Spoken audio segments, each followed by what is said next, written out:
Greetings, blessings, salutations, and love. Once again, welcome back to Chats with Jack. I am Jack Talcott, and it is Talcott Tuesday, and one could say it is Talcott time, and welcome to Talcottia, whatever. Hey, thank you to all of you guys who are joining sincerely. Yeah, please do share the thumbs up. Tell the algorithms that, this is supported.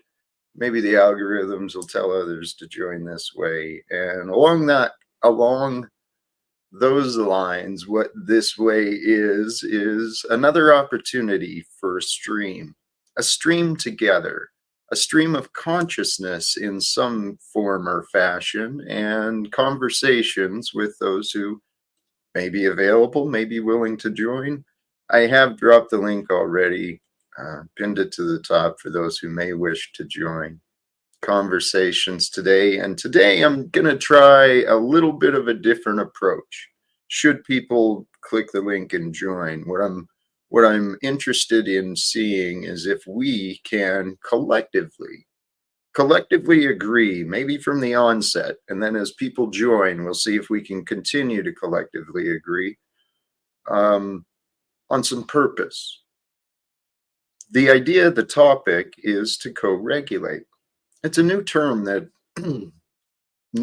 for me, came into my consciousness. Maybe I'd heard it before, but not in the context of emotions, co-regulating. And then the more I've been considering it and looking into it, there's people who have really found the value of co-regulation. And we'll get into some of that a little bit, but the real process through that, it's all connected to self-control.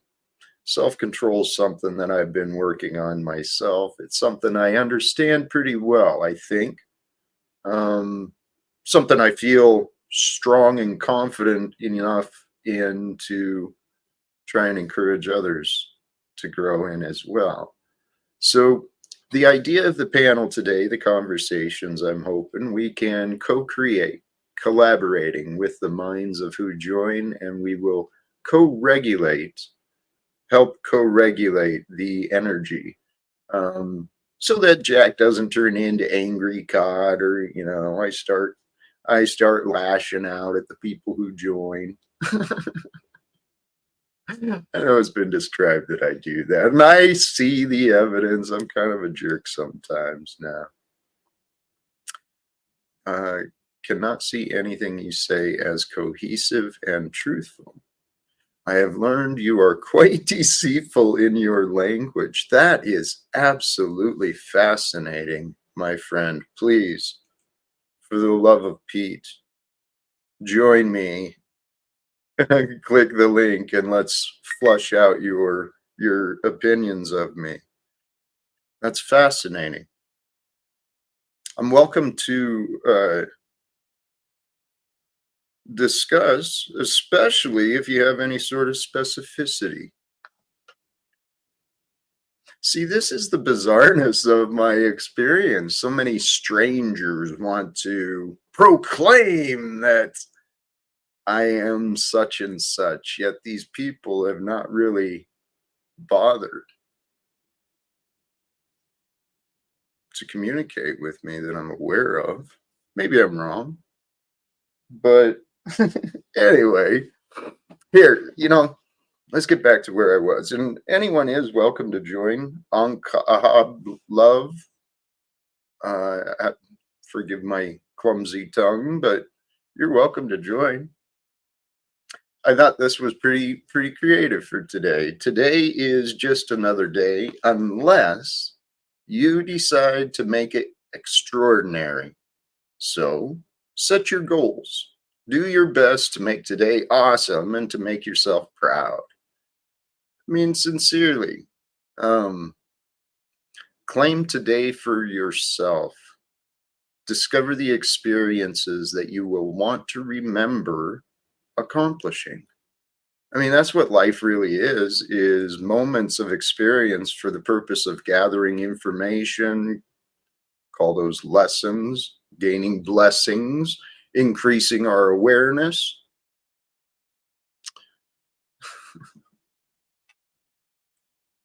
Sometimes we have to stop allowing God to work through us.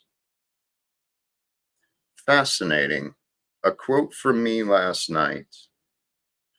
I don't recall any context where I would have said sometimes we have to stop allowing God to work through us. That's not something I could even explain. So are you certain you heard me correctly? Fascinating. Because actually, here's what you're describing is actually kind of an inversion of what I actually say. I'm suggesting to people that when we get the ego out of our way, that God works through us more smoothly, more purely, more divinely. It's our egoic insecurities. It's our egoic insecurities.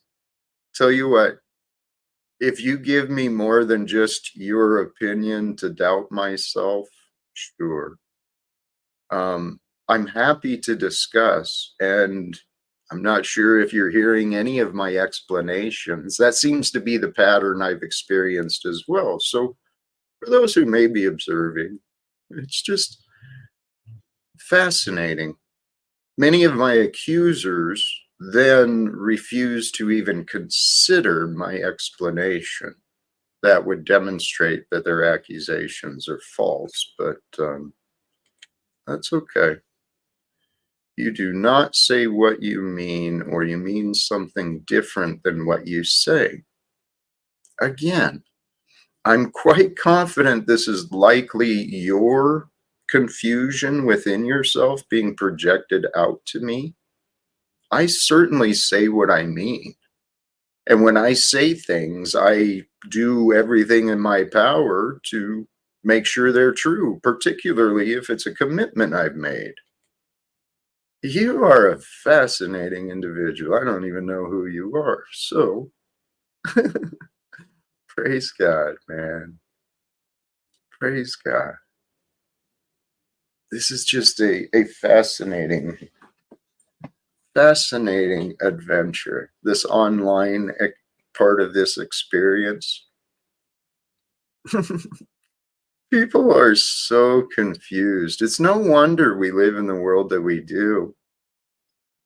People are so arrogant, so just rude and insensitive, uncaring. I don't know the right words. If I really did say that, I mean, I'd assume I misspoke, and please forgive me if I did misspeak that way, but um,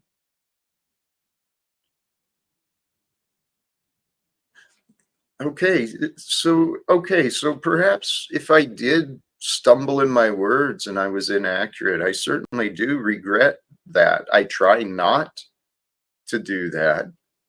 I pay attention. I try to pay attention to what I'm saying, but even if I misspeak, the greater context of my messages, I mean, I'm constantly saying, praise God, like, right? That's the key to life. You know, you want to overcome your fears. You have some faith in God. The best way to have faith is through praise, through trust, through acknowledgement. So praise God, acknowledge God, the unknown that really is. And yeah, Flo, I agree. I don't know where she is coming from. Um, I did assume good intention, and I will trust good intentions, but it appears I've been written off, and ooh, that's why I'm reacting that way. No, don't worry about My, it, Jack. I got this. It's a okay. little troll down there that has nothing better to do but come up here and troll you when you're trying to be on your good shit. So don't worry about it, Jack. I'm here. I'm going to handle it. You continue on. And if you made a mistake, Drop the timestamp of when he said it, and we can review it. Until then, shut up. Show out or shut up. Cynthia, I love you. Love I you too, do. Jack. How are you today? I'm feeling blessed. I really am. And Excellent. honestly, I think Flo might be right. There's a lot of Cynthia, this has been my life. There's a lot of really good people I've met. They've got good hearts, but their No, minds are so confused. no, they don't. They don't have good hearts. And it doesn't matter who you are. It doesn't give you the right. And if you're going to say stuff like that, prove it. Because if not, you're That just talking. You're just talking. Like, that's don't take that shit serious. I don't care who it is. They're just saying shit. That doesn't even sound like anything you would say. When you said that, I said, oh, because I was doing something else and I was listening. I said, what the fuck did he just say? And then, because I wasn't paying attention to the chat, right?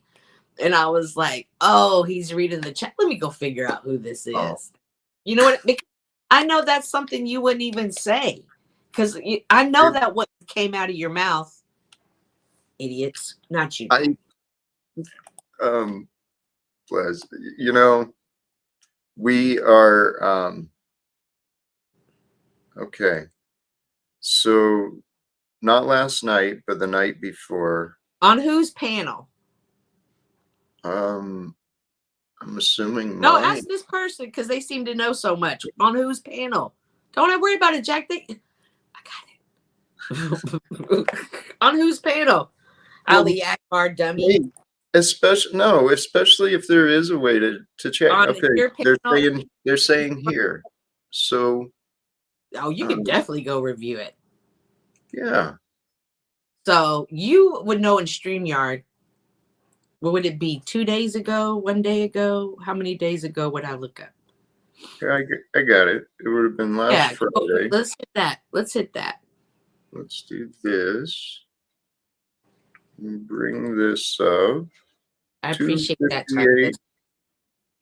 I Yeah. appreciate being honest about who you are. Salute to you. Y'all make sure to hit that like button. Y'all want to come in here and talk crap? Wait a minute. What? 2 hour 58 minutes. Does it even go that high? Yeah, this is only 2 hours and 24. So maybe I opened the wrong video. 2 days ago would have been Sunday, right? Mm-hmm.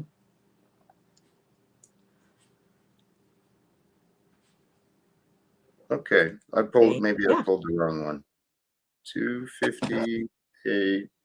45.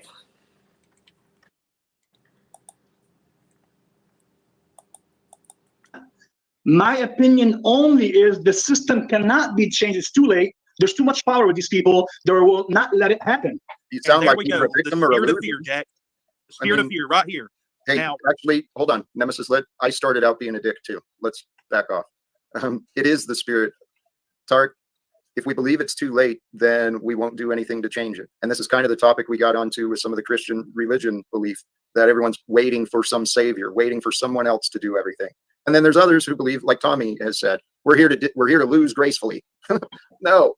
And you act as a shining light. If I was a skipping ahead here, politician, except not in him, not everybody, like you have to choose to allow God to use you. Well, actually, I think we just need to make the choice to stop allowing God to work through us, because God is there. The Spirit of Christ is eternal. It is the Spirit of God's love. Because we have a lot in him. Not everybody, like you have to choose. Why is he a guide? Thing is what a lobbyist does, except he's not a lobbyist. He is more of a guide. Why is he a guide? Okay. Because he's allowed God to inject the light in him. Not everybody, like you have to choose to allow God to use you.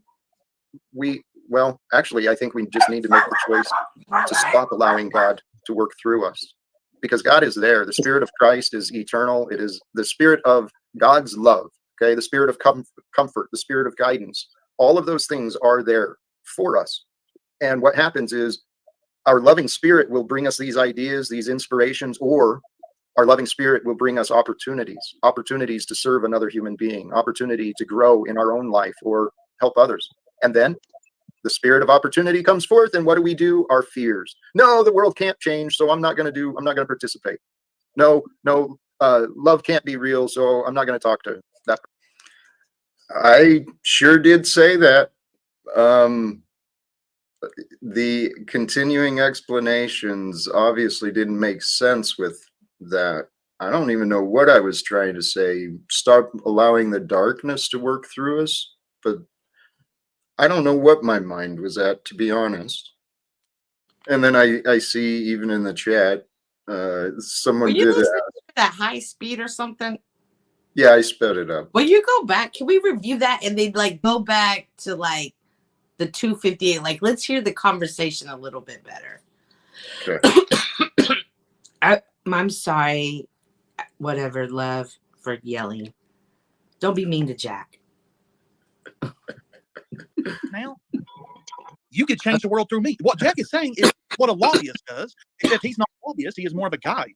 Why is he a guide? Okay. Because he's allowed God to inject the light in him. Not everybody, like, you have to choose to allow God to use you. Well, actually, I think we just need to make the choice to stop allowing God to work through us, because God is there. The Spirit of Christ is eternal. It is the Spirit of God's love. Okay. The Spirit of comfort, the Spirit of guidance. What I meant to say, I think, is we need to stop resisting God to work through us. I obviously misspoke there. Hey, forgive my defensiveness. You were correct. I apologize too. Well, and as to the question, explain myself. I have no explanations, honestly, other than I misspoke. And I believe what I was intending. Well, this is what I'm suggesting, is that we do want God to work through us. Okay. And I'm sorry for the confusion. I'm suggesting we want to invite God, please use me. I am your instrument. I am your tool. You created me. I am here for you, for your purpose, not mine. So these are the words I've said for myself. And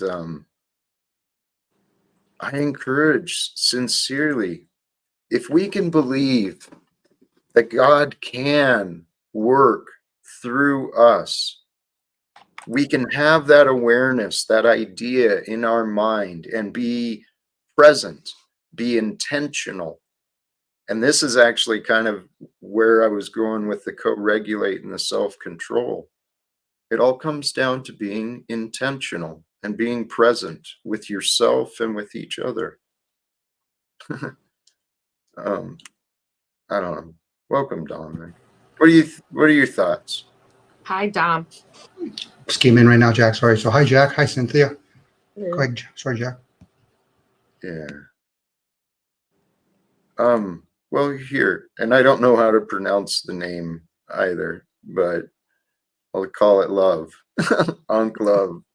I hope I answered your question, and please forgive me. I mean, thank you for pointing it out. Holy cows. You know what? That's embarrassing. But hey, that's a beautiful segue, because for our world, what's that? Did you see his next comment he just put up? It's really good. I'm sorry again, Uncle Love. My bad. I don't care, Jack. I'll do it for you again. Thank you. Concentrate on yourself instead of an audience. You make it better. That's you're probably not wrong. I've been trying to find my way.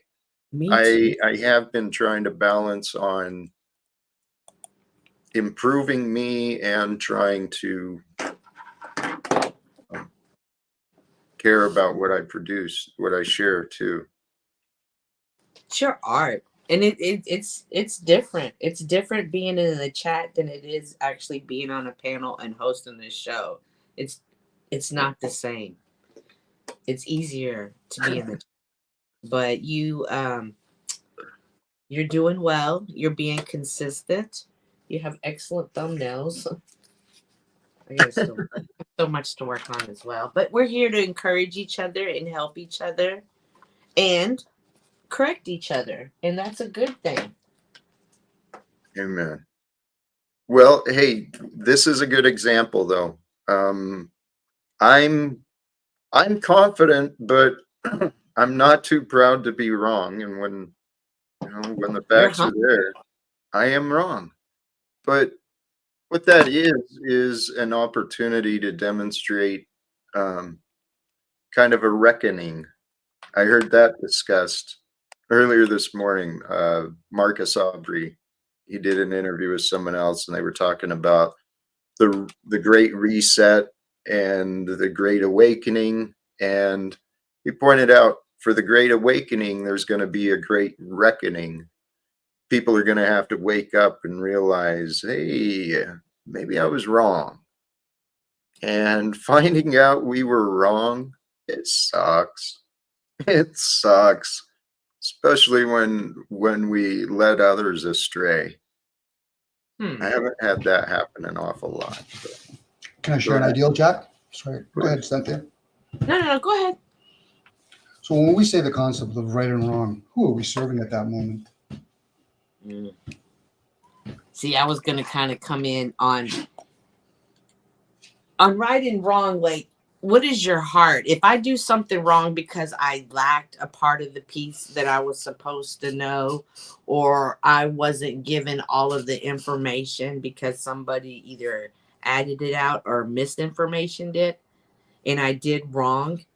But where was my heart if I truly thought I was doing right?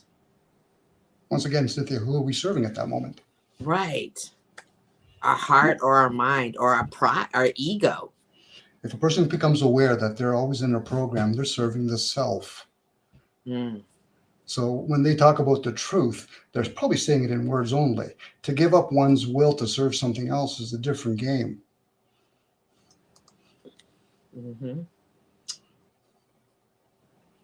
Hence where we say words like self-aware, self-love. That's the ego. That's the program. Opposed to loving the self or hating. Until it's not. It is the ego in the program until it's not. I mean, there's what is true, and then there's what is not true, and there's layers to both. That's what makes this such an interesting experience. I mean, I'm not disagreeing with you. The awareness is the key. Even that concept, when we say things like agreeing or disagreeing, who's it serving? Well, what is the relevance? Isn't it serving the opportunity? It's serving the experience. And even whether we agree or disagree in doing right or wrong, what is it serving? It's serving the experience. The experience is shared by all. It's not just my experience, it's all of our experience. Well, this goes to the concept, know thyself. Who's the self? The self is just the ongoing waking state program with the five senses. Now, once you realize there's something that's running beyond the senses, in this case, the knower, that's the one that when you're awake, something's running your body, or when you go to sleep. This is why when people have sleeping dreams, they have to be in a concept called stillness and silence, because when they're in an awakened state, they're being distracted by all their senses. And their senses is not truth. Understand. I'm sorry to interrupt, but I want to make sure we're on the same page. And this is an idea that I had about co-regulating. You're saying a lot, Dominic, and I'm not sure what your intention or purpose is. I know you have the right heart, but I'm not sure what are we accomplishing? I know what I hope to accomplish. What do you hope to accomplish? I've always stayed true to it, Jack. I share awareness. What people choose to do with it's on them, not me. Now, I'm aware of what I'm aware of. Doesn't necessarily mean it's going to manifest itself in something to come into a state of peace or war. Just awareness. Okay, for me, Jack. For me. That's all. Okay. All right. Well, I'm trying to understand if you're sharing your awareness or awareness as you think, I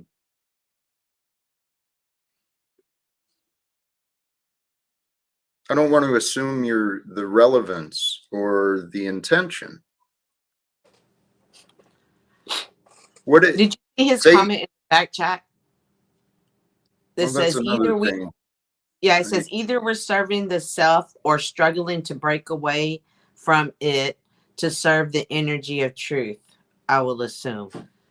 And when Dominique brought that up, like I remember when I was when I had cancer and I had to have surgery, and you know, they prep you for surgery and everything, and then you know, you have to mentally get prepared. Like I can't speak for anybody else. Like I go through every scenario in my head.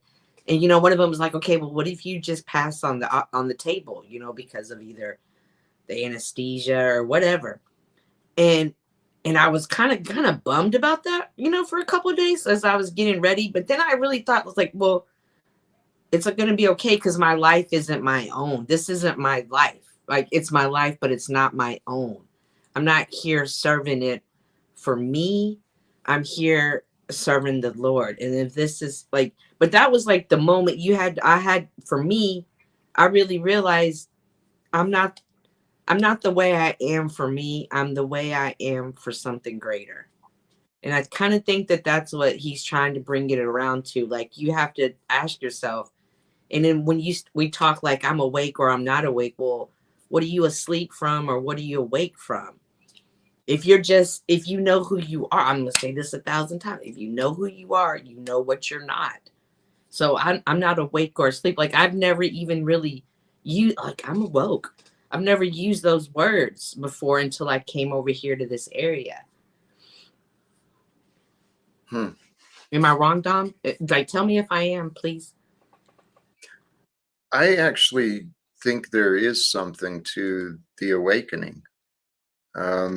Admittedly, someone saying that to me, someone said those words to me. I'd been on a blind date, and she got offended by the truth that I shared, and so we got to stop here for a little bit. no, this was back in I was a different man at that time, but I was talking about the situation with some friends, and I made the comment. I was like, what the hell? People claim to want the truth, but they don't care about the truth. And my friend said, sounds like you're awakening. That night was the night I had a guided meditation, and I had a transformation, and I awoke to love, to the experience of love with nobody else around me. There was nobody near me, and yet I experienced love. And it blew my mind.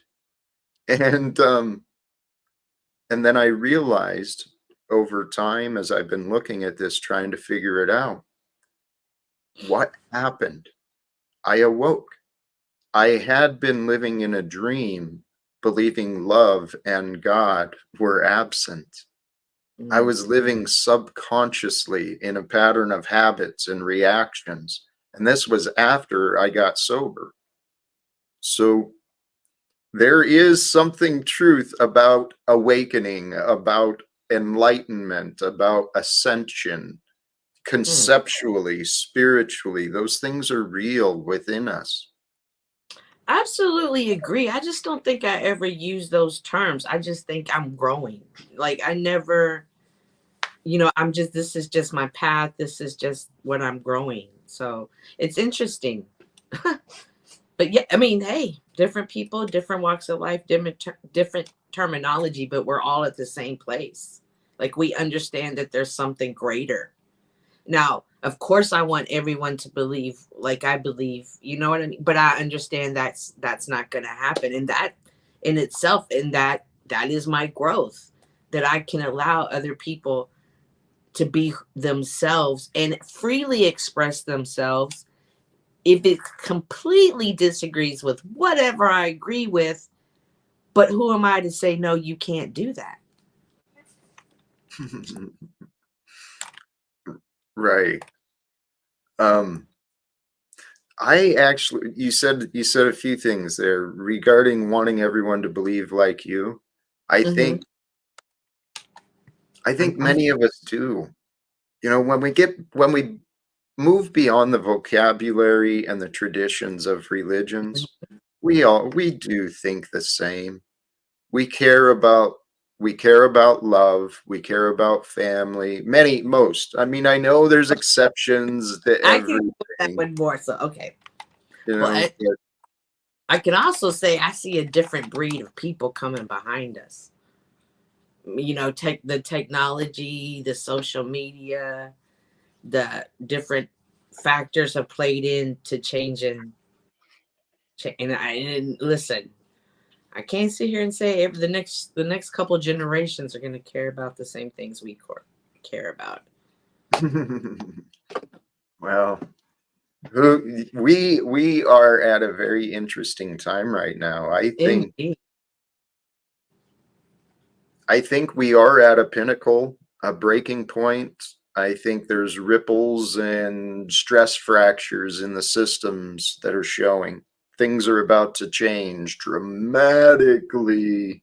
So this idea of what the next generation, I think it's on time. I think because of the way that things are, I don't know how it's going to happen, but I believe that this is the time to unify the generations, for people to come together to realize, hey, divided we cannot continue. We are stronger together, and we can overcome our disbeliefs with each other. There, Absolutely. But there's we have, in order for us to do this, we have a healthy love for ourselves, or a healthy love. Like there's something in us that some others lack, that puts a barrier up where they just want to get mad at people who don't agree with them, who don't think like them. And I've noticed it's something like we're missing something the same. I don't know what that is, but I know it's something, if that makes sense. yes. This is where, I mean, I don't even remember. I heard the term co-regulate within a spiritual discussion, but I looked it up, and there's people putting this into practice regarding psychology and introducing these ideas to help people healing from trauma. That's why we're seriously so divided, because there's so many hurt people still, right? And the problem is, Absolutely. this world because we're so divided, there's many factors involved, but part of the factors are like the division, and everyone's in this everyone's got to survive by themselves. Mm-hmm. Crap. And this app, again, social media, everybody's lives look so much better than mine. How come I can't be that? It makes you the envious of others. Hey, Tarek, if you have a chance, can you come up? Because I have some questions for you. And it's not nothing bad. Like, I kind of caught like 1 minute of you on OTW, and I've heard a couple of things. So if you can, just come up, chit chat, catch up. Happy New Year. But Absolutely. yeah, you have to, again, you have to be really secure in who you are to allow other people to be who they are. And people will say, oh, well, I'm only this way because I love and care about you. I'm trying to help you be better. But are you really, or are you feeding your ego? It's hard to know. What I decided is my ego is the part that has the likes and the dislikes. It's the one that's got whatever, that gets angry. My ego, the likes and dislikes don't matter. What I've been practicing and learning is sincerely, life is a mind game. It really is. If you can develop and master the patterns of your mind so that you can redirect or simply focus your mind and your attention, that's the whole part of the game. We just got to be able to adapt to what life brings. We got to be able to think. And it's hard to think when we're states of anxiety or depression, or we're feeling weak and beat up. It's really hard to think our way through. Mm-hmm. So to win the exterior battles of the world, first win the battle of the mind.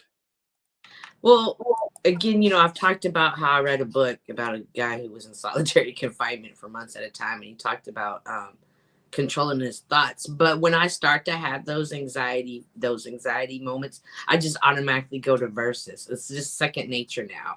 Like a verse will just come to mind. And so again, this is the journey I'm on, and something that keeps me so grounded is in every situation, good or bad, I know who I'm crying out to. And we have a relationship, because just like any relationship, I put work into it. And sometimes people's anxieties or their life stops people from, you know, we can put our spirituality on the back burner. And it's only in times of crisis to be like, oh, dang, we should have paid attention to this more.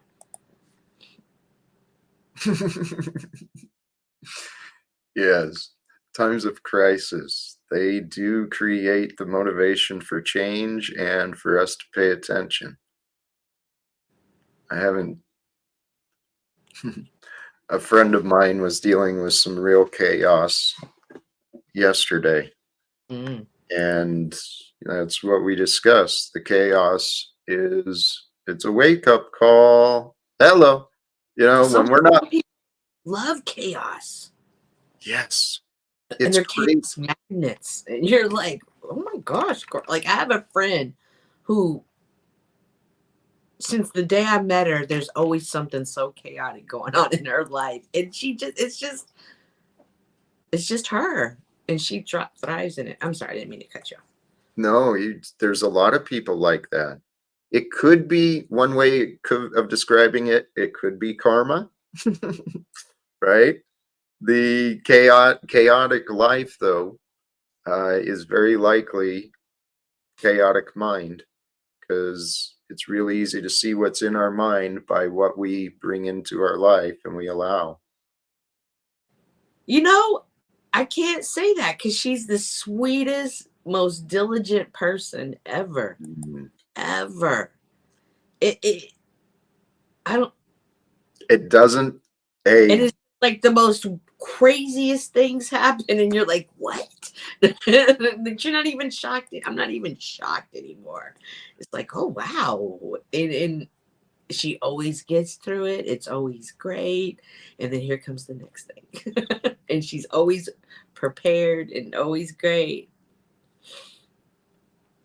It's interesting how some people live those lives, and then others live very kind of static, real, nothing great, nothing dramatic, but just consistent, or at least by appearance.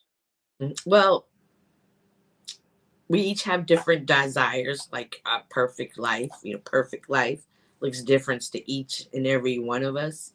I can't say I have that by any means, but I can say I still strive it, and I can see it being perfect for me at this moment. And I have to be okay with that and not look at whatever people have and be envious of it. Yes. Hey, you know what? For folks listening, I mean, these things are great tricks. Paying attention to that, recognizing our patterns of being envious of others.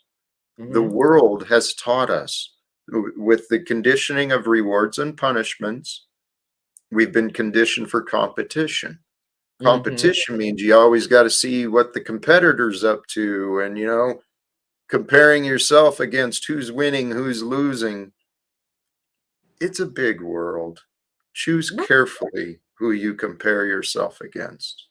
And I also have to remind myself constantly, there's not like only one spot at the top. Like there's different levels, and people can like I have a friend yesterday who we was just chit chat, and then he just took a left turn on me, and he just talked about everything bad in the world. And oh my gosh, how can you be happy right now? And I was like, what? Oh my gosh.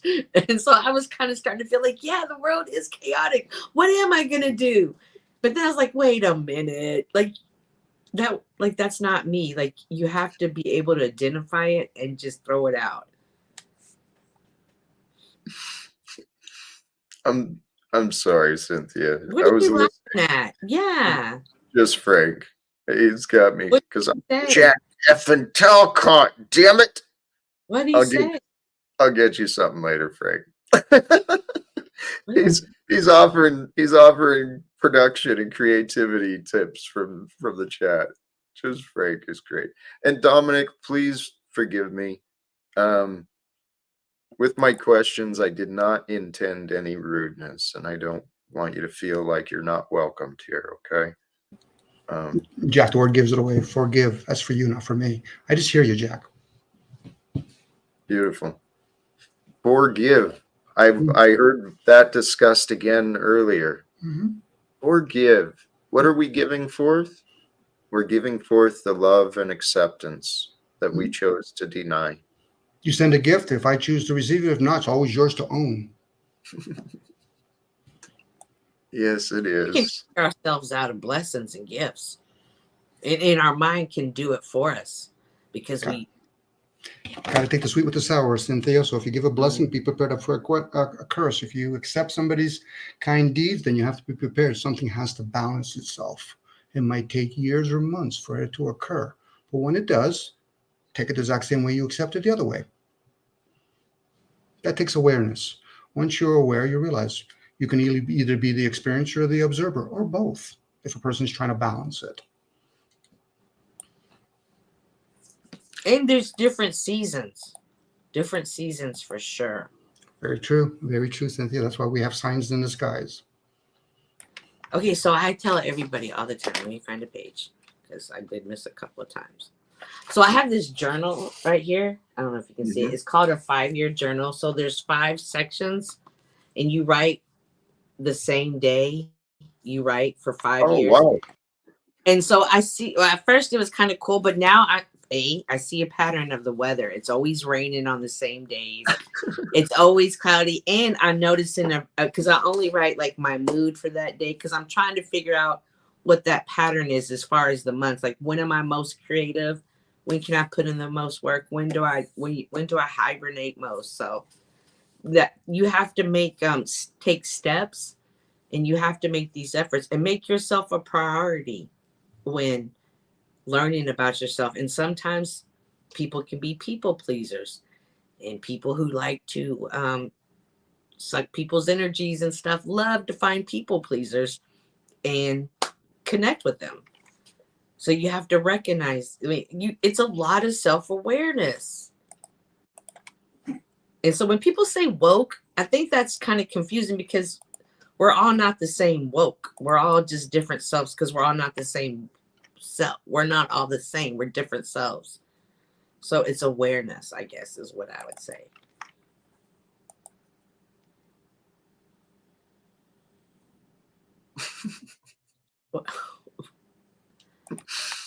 Did you take a gummy before the show today by any chance? No, I didn't. Maybe I should have. I'm feeling pretty good though. Yeah, I can tell you were in a good. You're in a fun mood. You mentioned when I'm not on and doing my other stuff, I'm constantly seeking more inspiration and learning from others. Hey Moose, how you doing, brother? I'm doing all right. Louch, did you get my message earlier? No. You need to call. We need to chit chat on IGs because I want to talk to you about something. Okay. All right. That's not a problem. Hey, just real quick. Actually, I don't know why. Oh no, Louch. This lady brought up an interesting explanation of Louch. Have you guys heard that term? No. Moose? I'm not sure what a louche is, to be honest. Louch is, as I previously understood it, it's the energies that as I understood it was the first times I heard the term Louch was tied to the adrenochrome stuff. That Louch is this energy of fear and whatever that's put out through humans when they're afraid, combined with the adrenaline. Anyway, this lady presented a very interesting perspective on Louch that's different than that. Tying it more to the more to the orgone energy, not her description, this is my own, but for those familiar with the orgone healing energies or the chi or the prana, she ties the Louch to the life force energy of who we are. And it's the creative force that from God, the divine force. Through us, though, through us, we are like these converters. We're these energy cells that can convert energy and transmit energy, receive energy. We can take that Louch and turn it into divine creation, serving the world, or we can use that energy, our emotional energy, for fear, for hate, and all the horrible stuff that brings. I totally understand that. When you said Oregon, are you talking about the like the pyramid things, the Oregon like crystals or something? There's a connection there, but what I was thinking of is not directly tied to the pyramids. But I don't know. There's a lot of different ways that these things have been explained. The energies of us that are, it's our creative energy, our sexual energy, our life force that we are. We are incredible, multidimensional beings. And we have all of these skills available to us, each of us in different levels, different degrees. But the human body, we are capable of so much regarding the mind, intuition, the ways we can know things. Our connection between us, our mind, and the world is far, far, far greater than what our governments and our schools have shared. I definitely believe that. I think they're holding us back from who we truly are and what we're capable of on purpose. I think if people truly knew what we were capable of, it could be disastrous in some aspects. It would be disastrous for the structures, for the way that things were. Hey, Anab Love, I understand. The reason I brought that video up and I dropped the link in the chat was for those who may have heard the Louch. This is a different perspective that I found kind of interesting. So, so is he saying that? Hang on, the comment says Louch is limited to the negative emotions that others feed on. So when he says the negative emotions, is it like I would have the negative emotions and they would feed on it, or they would feed on it and be the negative emotion, like feed off of my good emotion? Like, yeah.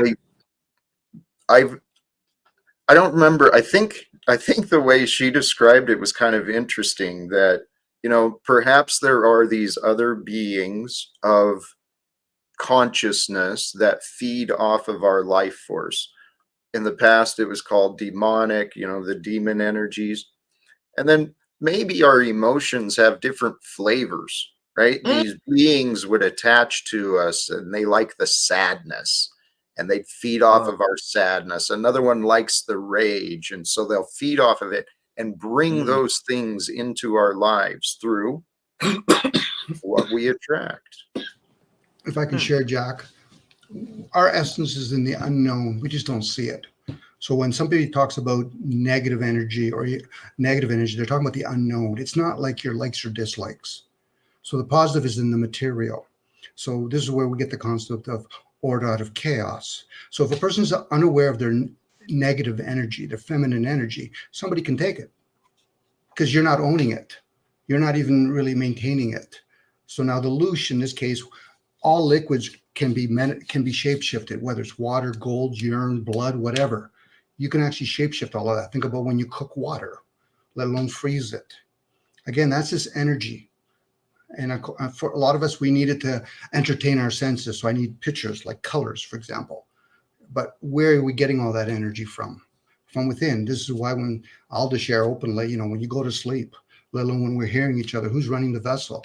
It's not the ongoing program called the self, the ego. It doesn't have that capability. It's the ongoing program.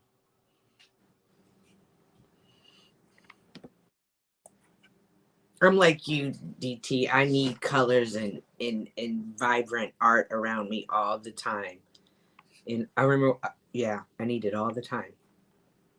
And when I walk into a place that doesn't have it, just has white walls, I automatically feel imprisoned. It's weird. Like I just suddenly become sad and I just feel like I'm in prison. And I ask you, how do you live here? That's interesting. It took me a long time to bring color into my home. So I get it. There is something important. All things, our bodies and our minds are in tuned. We are designed to be tuned in to the experience. And the experience is revealed in so many different ways. It is all energetic. It's all energies, vibrations, frequencies. And through that concept of everything is energy and vibrations and frequencies, that helped me realize more, I guess, the reasons behind emotions. Because we do feel our experience. We feel the state of how we are being. And this is where someone brought this up before. I think it was Goblin shared an article or something. At the very bottom energies, the lowest feeling energies are those of shame. And I've spent a lot of time in shame. Shame and guilt. It's what this world thrives on in some degree. But you know what? It makes sense now why people try to make you feel ashamed. Look at your weight. Look at your hair. Look at your house. Look at your car. That's why people try to always, because I'm like, oh my God, how is this 500-pound man calling me fat? You know what I mean? Like, how? I'm taken back by that.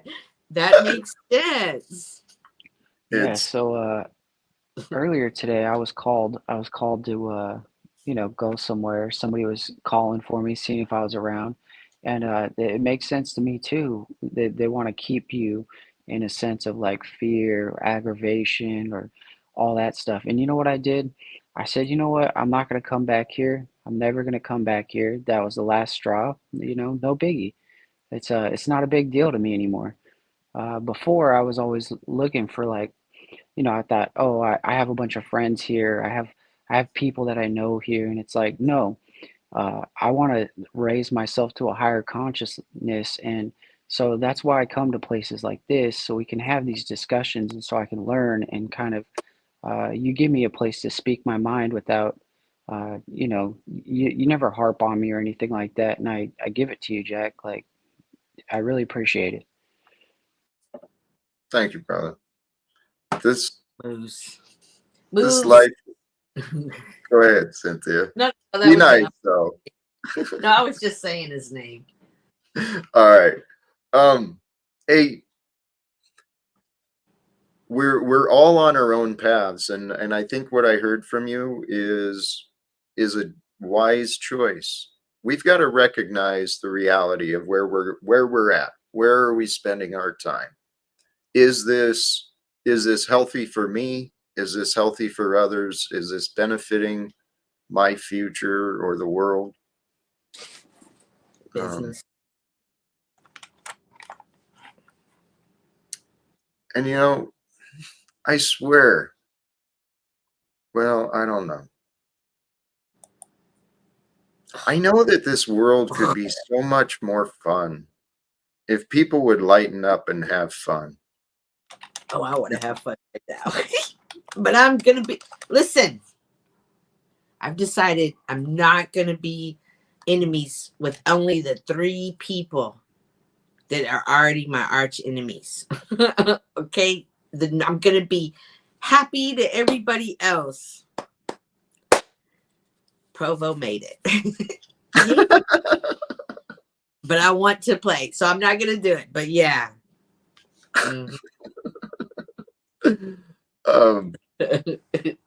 Hey, all of these characters we experienced today, it's just a step for the future. I've changed my mind, right? The way I used to live was I was fixed on the past. I was dragging the past around with me, trying to. No, go ahead. I was trying to overcome opinions and stuff that was just, I was sick in my mind. Carrying around the past was unhealthy and unhelpful. So now I've flipped it. I see today's not the completion of the past. Today is the starting of the beginning. It's the starting of the future. All of the past was just preparation. Everything taught you a lesson. Some of them were great lessons. Oh, I liked learning that lesson. It was awesome. And some of them were hard lessons that humbled you. Hey, this is an interesting question for you, Cynthia. What is it? If they want you as their enemy, are you not giving them what they want?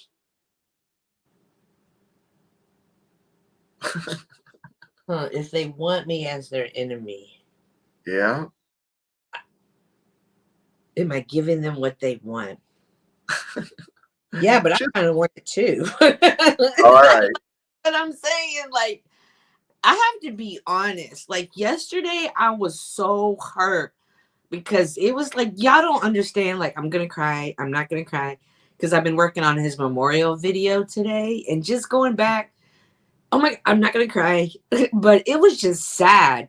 Like, why did that one go and you got this one over here? You know what I mean? So when I get angry, I want someone to lash it out at. And I don't want to lash it out at people that I genuinely have respect for, have care for, have honor for. But people I don't care about, hey, it's for you. So sometimes it's okay. I feel like that's their position. That's who they are. And I need that to balance me out because I'm not going to hold that in. I'm not going to hold, and I'm not trying to be funny, but there are certain people that that's your only position. And anybody else could have got the position. You should be happy that I chose you to battle with. So, yeah. Does that answer that? Can I share something, Cynthia? I wrote it in the back, Jack, but I'll actually read it out loud. Yes. If one can have 3 to 5 friends and able to maintain them in one lifespan, well done on your energy usage. To have 1 or more enemies and be able to maintain them, what a waste of energy. I have the same friends from middle school. I have one from middle school. We were in 8th grade together is when it started. And I have one from high school. And these enemies are always, they only last for like a year or 2 and then I forget them. And then I got new ones. So. What entitles a friend, let alone an enemy? Because enemies really, if they're truly your enemy, they'll get to know you. They'll probably know you better than your acquaintances. Maybe I'm using the word wrong, enemy. They possess traits that I strongly dislike. Some are very disrespectful and try to become very mean to other people when they're in when they're in a valley. So I don't like that. I don't like people who lie, who tell lies on people. That really gets under my skin, especially when you're just making up complete stories about people that I hold near and dear to me. Are they stories at that point? Are they stories or lies? dude, they're No, that's what I'm just listen, asking. I'm just DT. asking. Since No, hang on, DT. I've recently learned in the last 2 weeks that there are people that live in different, their realities are different. And even like I can hold up this and be like, this is a penguin. Look at this penguin. And they will swear up and down I'm holding a horse. And no matter what I say, no matter how I present it, I don't know what happened, but we will never see the same thing the way. And I'm not sure, is it mental health? Is it delusion? Is it, are they just that evil and they just want to they just want to destroy this? I don't know. I think they're looshing you. They're trying to pull your energies from you. They're trying to That, use you, and that's why I'm trying not to let it happen. mm-hmm. Yeah, Welcome, I can brother. see that. Hey, Machine Lice. He's another man who understands getting attacked and having people just attracting. I'm going to blame us. We attract those people into our lives. The ones who are insistent that we're lying and wrong. How you doing, Well, man? I think it's an issue of yes, greetings to everyone. I hope everyone can hear me correctly. But yeah, I think it's a problem of people mistaking style for intent, and there as it goes across boundaries, style is sort of, you know, uh different from I guess technique, in a way, because technique is the same for everybody. Anybody can use it, anybody can learn it, but style is something that grows across uh people, and across cultures, really, so really it has a complexity that's unforeseen. So, I mean, we try to communicate meaning to each other, but style is different from modulation. Machines have modulation, but they don't have growth. Humans have growth, and so they experience change on a different level. You know. I like the way you said style because people have a style of communicating and people have Right. a style of understanding. So Right. it's being able to first identify how these other people learn. People learn different ways, and B, can you are you matching them to truly help them, or are you going to stay in the way you teach and make them try to come to you? And then if they don't, you're going to go ahead and label them.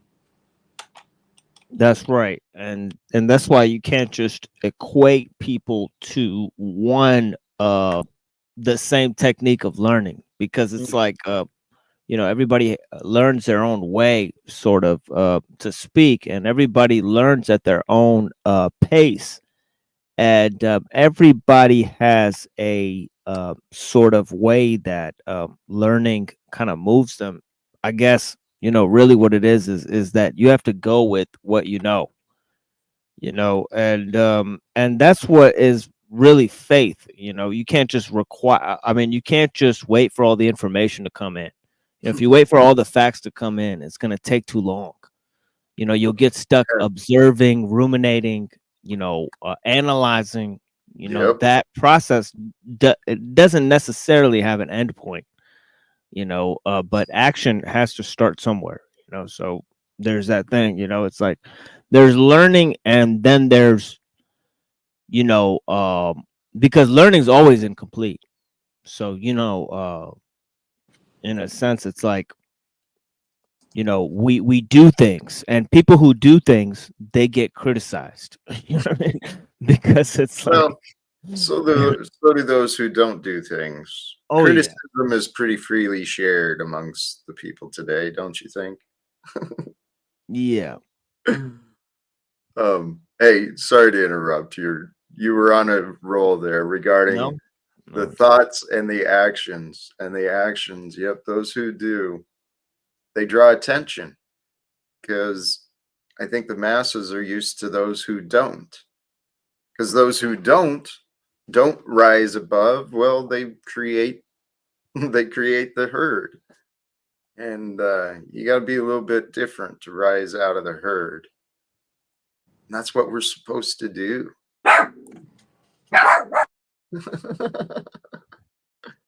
We're supposed to rise above the herd animals, the beasts of humanity. And I think we can. We can rise above. The path is through. That's my security team. They're with me at all times. So They sound vicious. Yeah. Very cool. I'm convinced, sincerely, after my own personal experience, it's the only thing that makes sense to me. The future of humanity, it has got to consider the benefits of cooperation, of collaboration, mutual agreement, mutual respect, mutual exchange in fair ways. This world, we've accepted I don't know, I don't want to judge, but collectively and personally in the past, I think we've lowered our standards of what we're willing to accept a little far. Because we deserve the truth. Every one of us deserves to know the truth. The truth of what's real in our lives. The truth of how we're doing. The truth of what the future brings, as far as we know, at least. And that's a key point, I think, because one has to abandon risk of error rather than the search for truth. Because as I said, the information's never going to come in. So instead of abandoning truth because of that, we have to abandon the fact that making mistakes is gonna cause us to forsake some greater truth, because what we have are truths that we learn through our mistakes. So what we have is a pile of truths that we begin with before we start the journey. So that's really the key thing, is like realizing that you have to go from here, and as they say, we're forced to choose, and that process of choosing, because it goes back to this thing. Let me, if I can, just open up the page again, and yeah, self-control. Yeah. Yeah, that was the word I'm looking for, because that's on the title there, and control is always an illusion unless it's with the self, because the self is appropriate place to manage our circumstances, because control is not there in power, as they say, power, we have an excess of power, you have a lack of control. So power and control almost have a converse relationship, as do freedom and choice. So if we have freedom, we have to choose, we have to make a choice. So it's not in giving up the search for truth, but choosing is in realizing what has to come next. It's just cutting off whatever has to come up to making the choice. It's deciding for yourself and for everyone, really, because it's like we're all in one big ass boat, really. We are. Welcome, Jeff. Love boat. Welcome. Hey, Jack. It's not been the love boat so much, although actually humanity as a whole, it is kind of like a sick, twisted sitcom.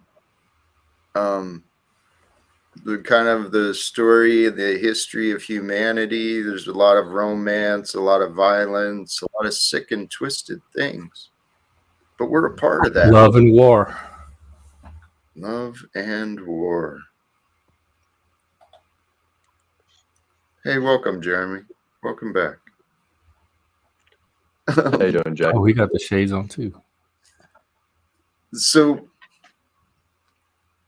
all of these ideas of becoming aware of who we are, the self, recognizing and growing in our self-control through practices and intentions of being present and aware. What Machine Lies was talking about, as I understood, there comes a time where with freedom, we get to choose. We don't, it's not just have to choose, we get to choose. With freedom comes the ability to choose. And at some point, we've got to draw the line, make a choice, and move forward, taking actions with what's within ourselves. If that makes sense. I know I'm speaking in real broad concepts, but we're here. We are here to discover. Oh, and that's something else he said, is that there's layers. It's an infinite layers of truth where we're in this realm that we're at. And it's kind of funny. I observed this a while ago. It's kind of funny. We come into this world innocent and pure, and we're supposed to figure out what is true and who we are. But the world is full of lies, and the children are taught, just do what you're told. Don't ask questions, right? And so you got to figure out what is true. And the people around us don't know what is true. My parents were not conscious when I was young. And unfortunately, I was not as conscious today as I was raising my son.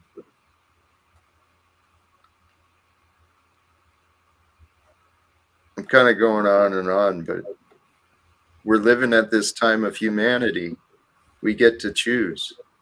Well, that's the thing, isn't it? Is that within our, grounded relations, within our local place, there's an infinity of potential, within a set boundary, there's infinite divisions that can be had, but there's always oneness within the relation.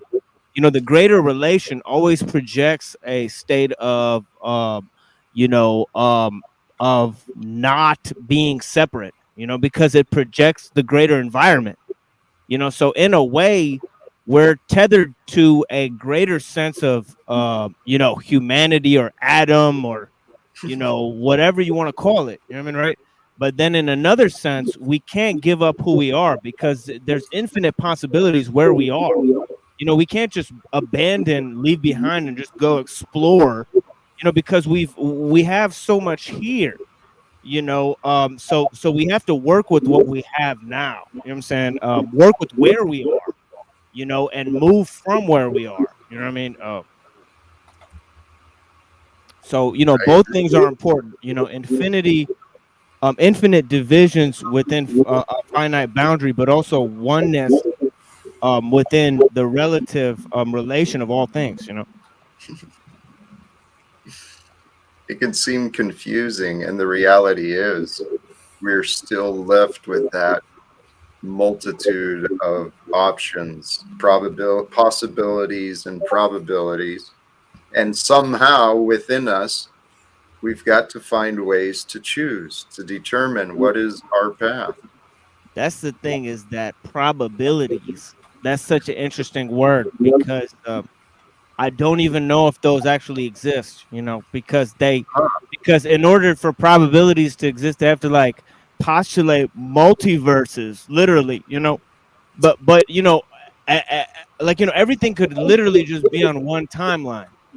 So it's like the butterfly effect, so we move one thing, it changes everything. That's really what I feel is happening, that we could move whatever we do next, as small as it can be, it's gonna affect fucking everything. Because possibilities only exist in a world of speculations. As T.S. Eliot said. You know what I mean? It's just Right. all just you can think of a million ways it could have been, but there's only one way it is. Yeah, well, yes. And that one way it is, though, can be seen from many, many different perspectives and interpretation. I love your mind, my brother. I really do. Bless you, brother Jack. The idea of unity and oneness, it was not something I really considered much. I didn't have religion in my life or, much connection, to be honest. But it's what I'm learning is true. We are connected, whether we want to accept it or not, whether we want to believe it or not. We are connected to far more than we know. And what we do, even though it may seem small with our thoughts, with our prayers, even though those acts may seem so insignificant in the greater vastness of time and space, everything we do matters.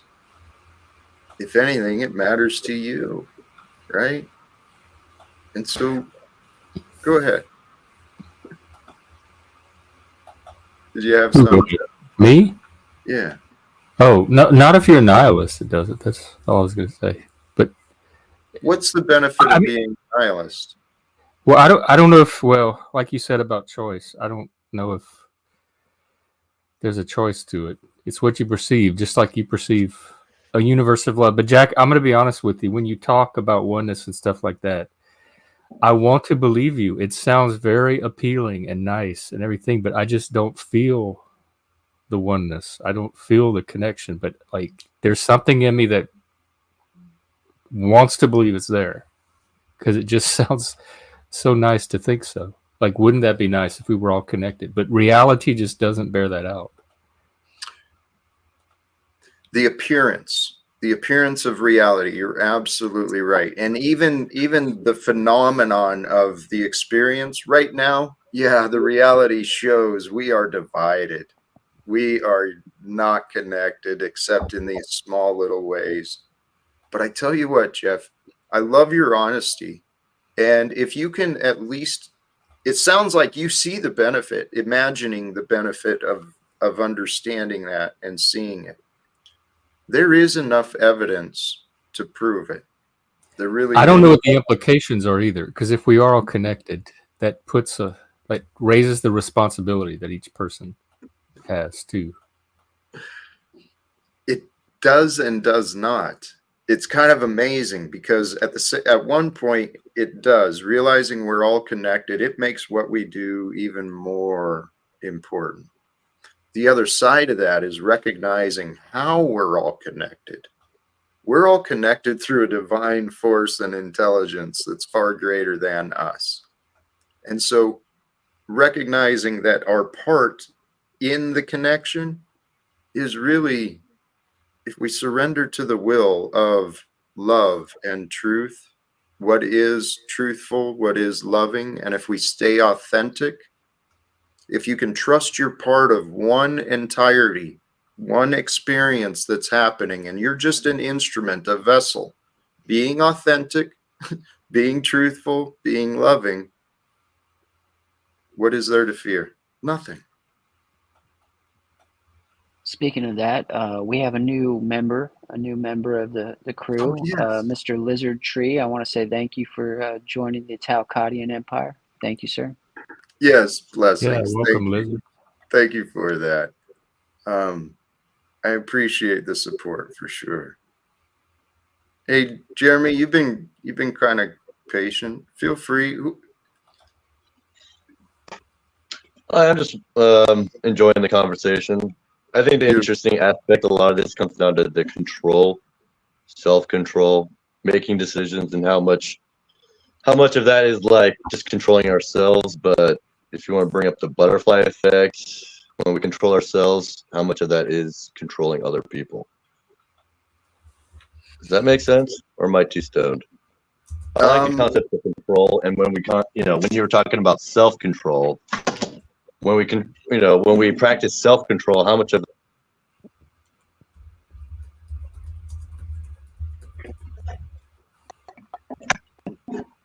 is self-control and I was trying to, when like you is my internet fucking up? You dropped out for just a moment there, but you're back. I was just interested in the concept of control.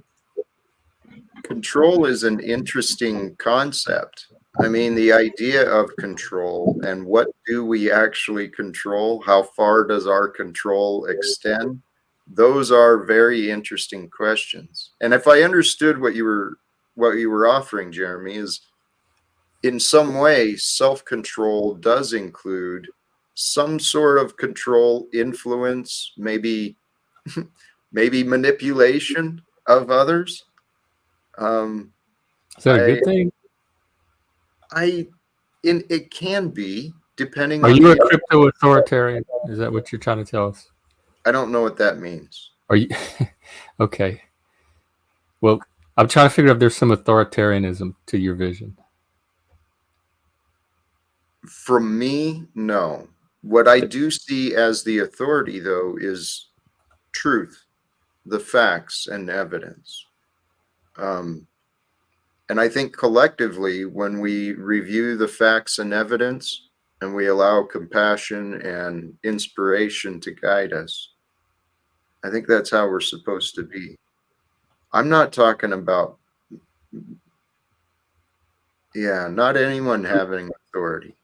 Well, the manipulation part that you just brought up. Yes. Okay.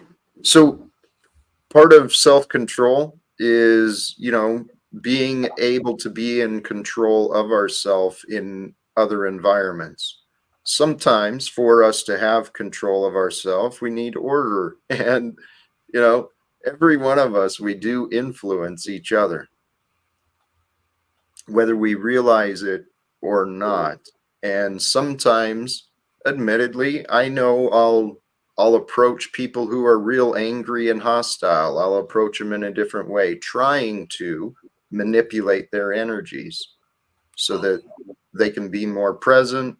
But it's not for the purpose of hurting. It's for the purpose of healing.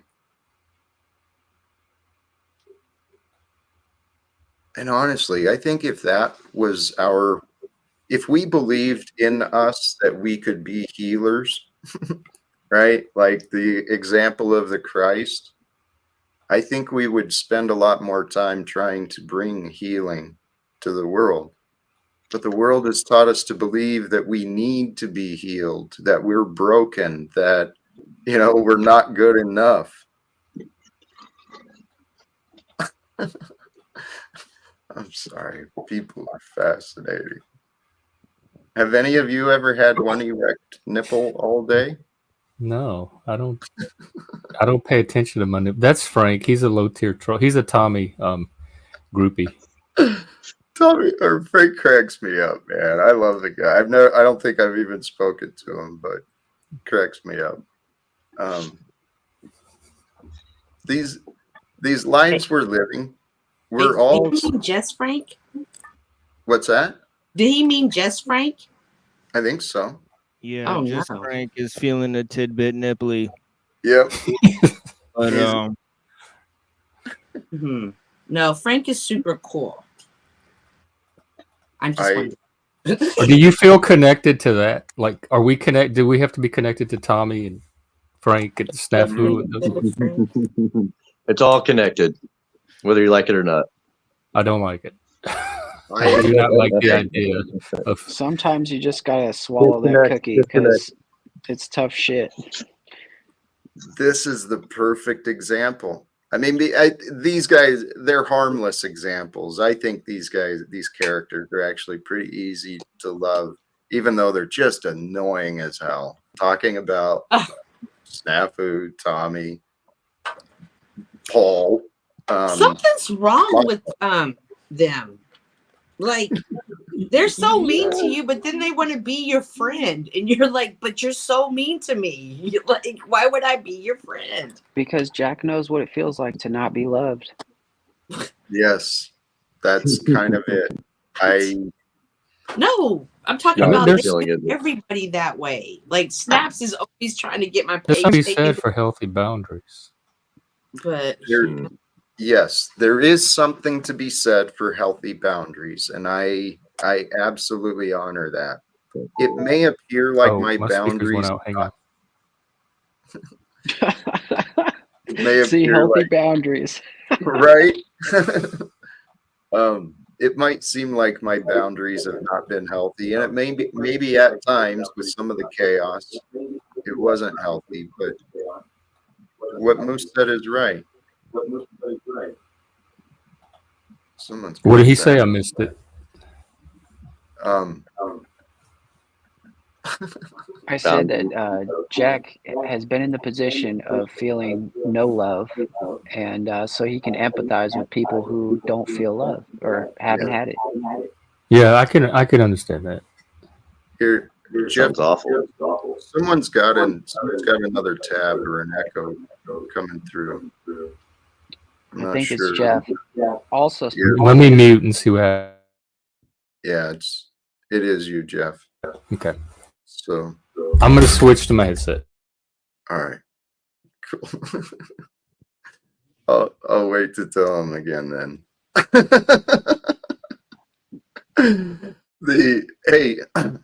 The idea of boundaries is very important. We want to show ourself self-love, self-care. We want to limit the people who are, a choice I made for myself a long time ago is, as much as I hated to be alone and I felt lonely, I would rather be alone than be with people who don't appreciate me. Right? And I think we all kind of feel that way, but at the same time, we'll allow ourselves to be unappreciated just because we're afraid of not having someone. The human mind is amazing.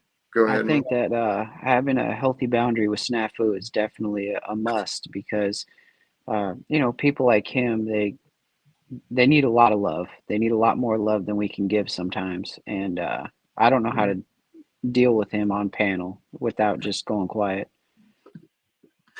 That's self-control. Yes, a lack of self-control. With love comes you need a lot of self-control to love somebody, I think. Boundaries was a good point. I gotta drop off panel though. I gotta make some dinner. Thanks for letting me up, Jack. Always a pleasure. Take it easy, panel. Thank you, brother. Appreciate Peace, you bro. joining. And I didn't mean that tough cookie as an insult to you. I just meant it as like, you try to block Snafu and he'll come back and come back and come back and come back. He doesn't bother me. He doesn't come on mine. Hey, well, this is where I was getting at. Some of these people, they're an opportunity. It's an opportunity to practice. Can you love someone who maybe is irrelevant to your life? Can you love someone who is maybe an annoyance to your life? Can you find love for those who have betrayed you, those who hurt you? It feels better to love. Well, yeah, I've had that experience once with my mom. I didn't talk to her for like 10 years. And then I let all that go. And it did feel good. It felt healthy, and we reestablished our relationship. We're talking again, and so, but she changed a little bit. Like she did a little bit on her end too. So it wasn't just me having to take her as she was when she was doing all the hurting and stuff. Good. I'm glad and to I think hear. that's what allowed me to be able to do that with her, is that something came from her end. But without that, I don't know that I can just love people that hurt me. That doesn't seem natural. It doesn't seem healthy. It doesn't seem normal. You're right. It seems illogical, especially in the world we've been raised in. But honestly, when I realized there's no point in hate, there really isn't. And there's no point in wishing ill or harm on others. I think this is a good one for the machine lies, because I Yeah. believe the Bible talks about loving your enemies, and you might know a little bit more about that. Yep. Let's ask the Muslim. What do you have to say? About loving your enemies. Yeah, that is a good point. You know, the Muslims don't really have a parallel belief to that, but I think intelligent self-defense and also just deterrence, you know, sometimes out of love, you know, like as I think I was talking to Gen X Jeff earlier about you know, love and honor, you know, about how we punish those who we love, and you know, and about the bystander effect, you know, about how, you know, there's so many people, you know, sort of turning, you know, you know, the other cheek, you know, or just allowing oppression to take place, you know, because they're not connected to people, you know, and they're willing to pass a responsibility. They think that society's going to take care of it, you know, but in a way, you know, one could almost engineer a situation where the cops show up, you know, in order to you know, for nefarious purposes. So, you know, so it's like it's like society is like this mechanical thing, you know, that just responds, you know, whether or not there's a legitimate call for it, you know. So the more and more it becomes this, you know, mechanism, you know, the less and less it goes draws away from the ethic of the gospels, which is life serving life, you know, on its own terms, you know, not you know, man serving animals because man is an animal, or man behaving like a machine, you know, or, you know, serving machines, you know. Hey, brother, you inspired some thoughts I had. I want to come to this is what I watched earlier, that channel After School, for those who are familiar with it. This talk from Wayne Dyer: there are no justified resentments. Man, if you can realize that truth, the power of that truth in your own life, there are no justified resentments. It creates freedom for you. Really does. And freeing ourselves from the burden of judgment. Oh man, there's nothing better than that. Can you put that link in the back Yes. chat? Yes. Hey, the other thing, TML, what you were just discussing, man, that reminds me of other thoughts I've been considering. Is I heard the comparison made regarding the society. You just described it as this mechanistic thing that responds, right? And that's so true. The society, what if the society is like the manifestation of the collective ego? The systems, you know, the mechanistic systems that are reactive and responsive. What do you think of that? Yeah, I think actually I was talking about this earlier as well. Kind of the you know, we were talking about the concept of supervenience and how superfluous it is, you know, just this kind of concept that there could be a collection of, you know, facts that entail a higher order, or you know, actually we were talking about complexity, you know, because I think it's really about complexity, you know, about how as you know, you have more interconnectedness, you also have more complexity, you know, and we're kind of postulating whether, you know, a human consciousness was a higher order complexity than the biological individual, whether the society as a collective of consciousness, you know, of human consciousness was kind of a higher order that kind of influences down because of its higher order complexity. You know, it would actually influence back on the individual, but that is kind of the position of naturalism, because these ideals become so complex that the individual would have to be socially determined. You know, but we know that that's not totally the case either. You know, so the mystery of a human being, you know, where you know, consciousness or mind emerges within a human being, you know, its real purpose there, and also the notion of complexity, you know, and also the notion of, you know, functionality. I mean, you know, you could take that back to the idea of control, really. You know, that there's a control, you know, and you could look at it in complex machines, because the notion of control really exists within complex machines, and the more parts you have, you know, the more there's a variety of functions within a particular machine or a particular mechanism, but also the more complexity there is, you know, the more interrelatedness there is, you know, so as to define the thing. But also machines have to function within an environment, you know, give or take, you know, so they have to move.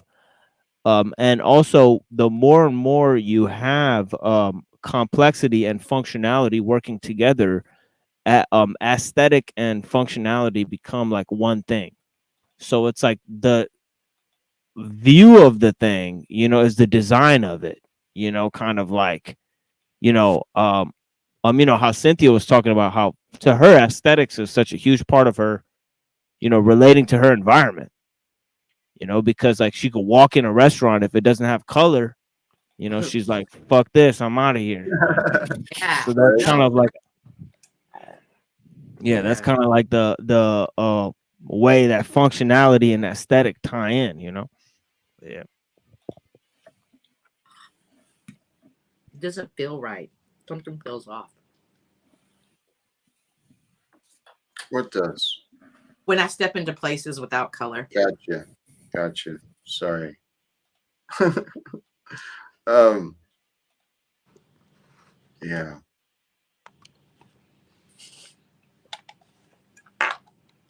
The only thing I would add to what Machine said is when you said humans being determined by their environment, I would just replace. I would just say influenced. Like we feed into the environment, and then it creates something greater than any one individual that feeds back into us in the form of influence, not necessarily over determination.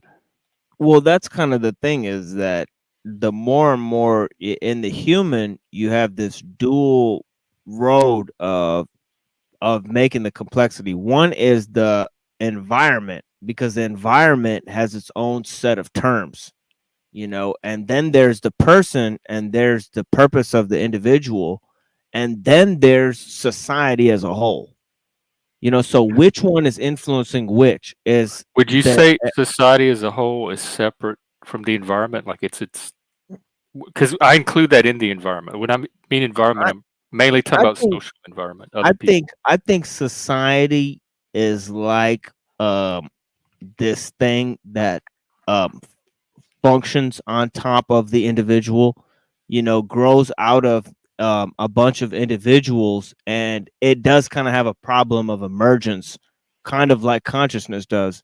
But then the other issue is that technology functions as a higher order on top of society, it seems like, and it orders different societies together, because it's different. It's technology that connects different societies together.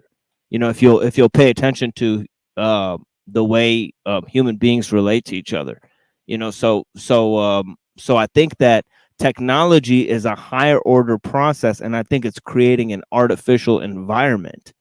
You know, so then you know, it's kind of hijacking the influence from the environment. So society creates technology, and technology kind of supersedes on the environment, obviously, because it seems like the influence of the environment that was there, which is our primal, instinctual nature, gets blocked out by these artificial needs created by the artificial environment,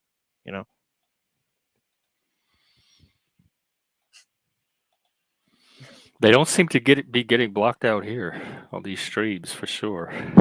With some of the people that show up. It's an interesting society we live in.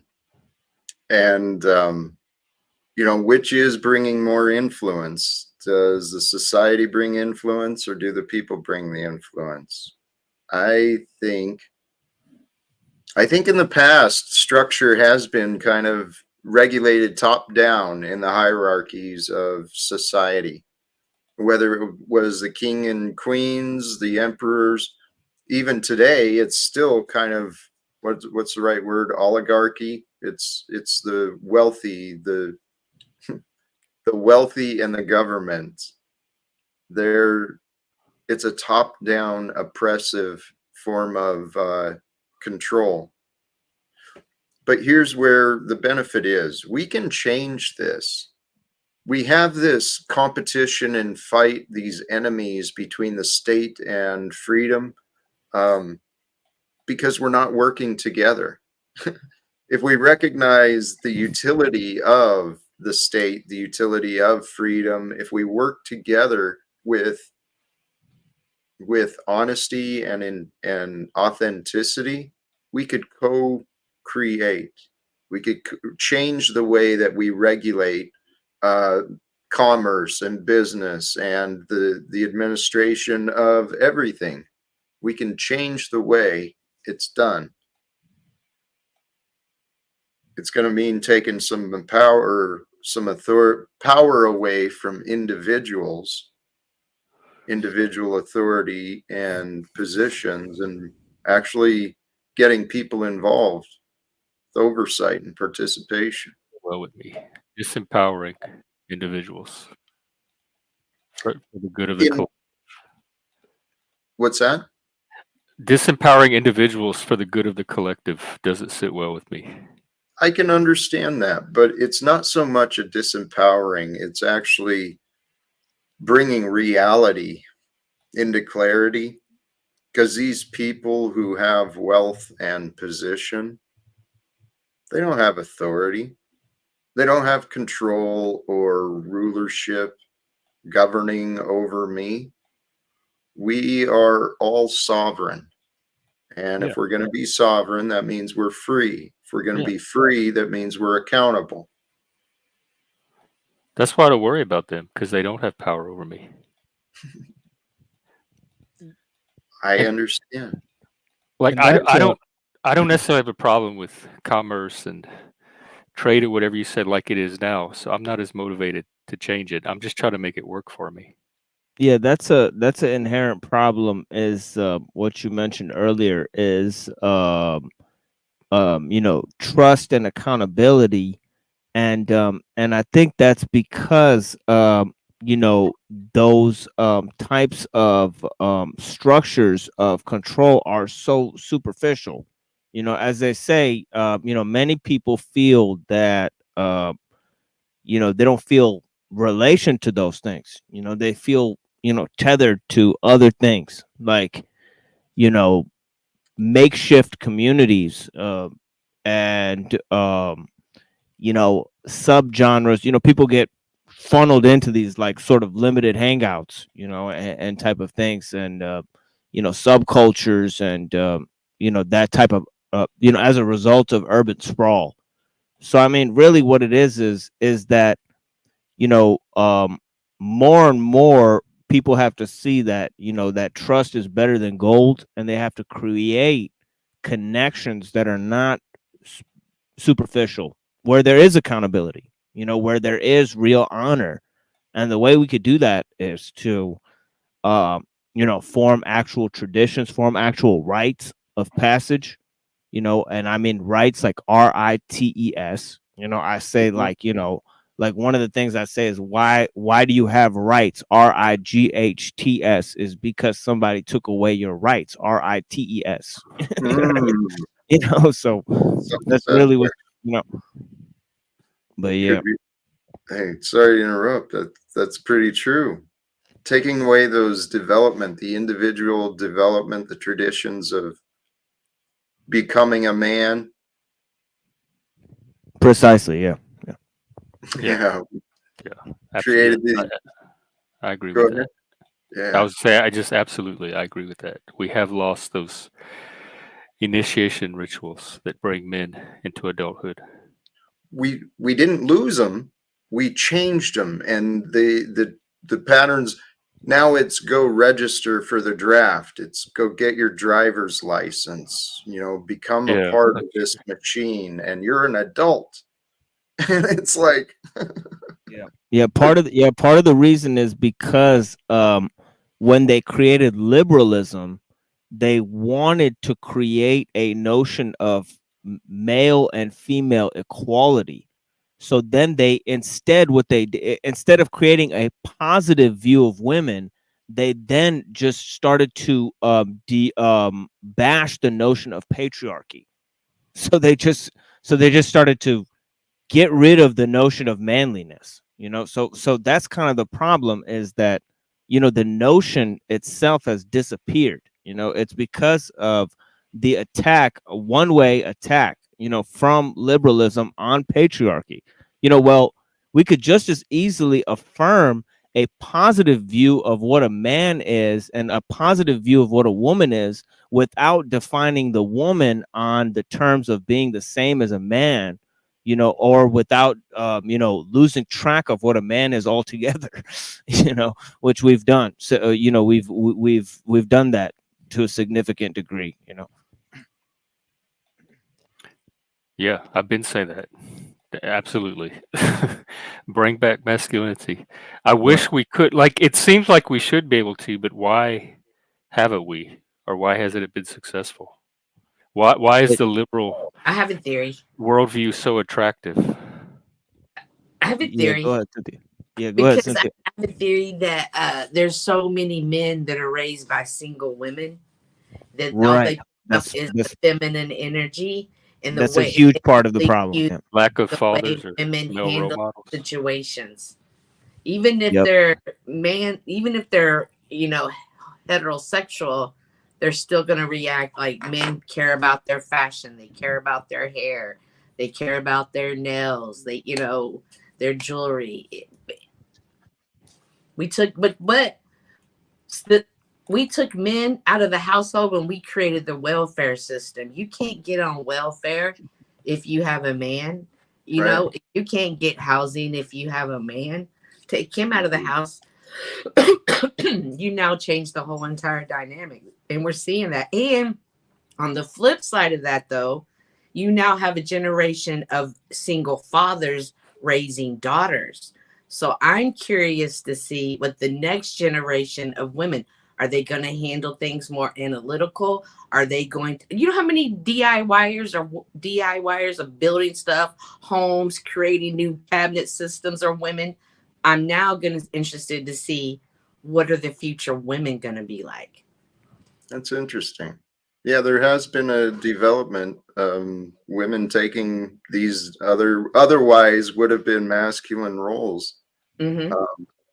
And there has been a change. I do think a big part of it, well, intentional or not, many of these programs of the past, they clearly damage the structures of households, of families, of the integrity of people.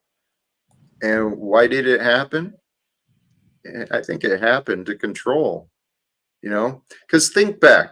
I mean, I got into labor history and was really reading up on some of the perspectives of the past. And it's not that far ago.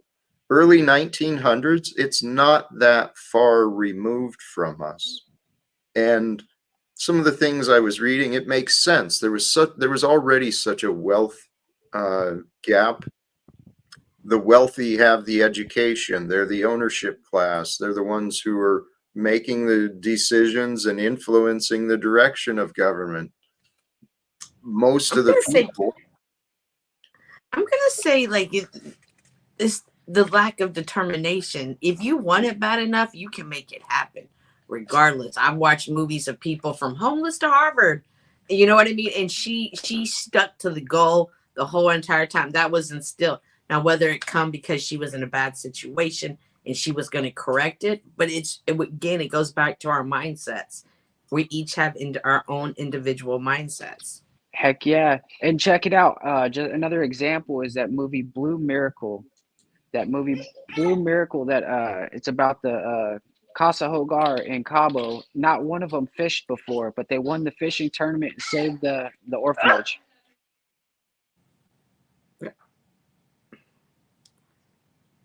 His sergeant came up. She needed something right away.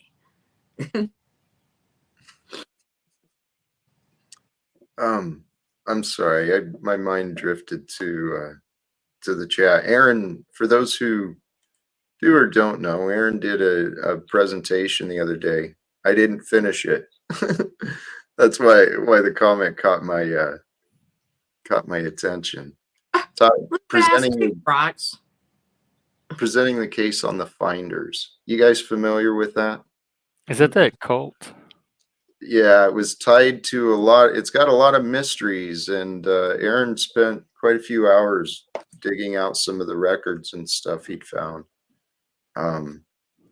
It shows it's got signs of a lot of corruption within our government agencies, the CIA, the FBI, these agencies that are allegedly for the safety of us.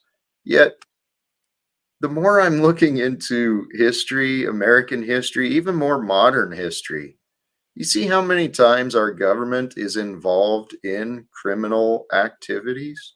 Oh my gosh, are you keeping up with Mississippi? What's going on in Mississippi? Which part? I'm not sure. Oh my gosh, they dug up like 215 deceased from behind the jail. Oh, I saw that. Yeah.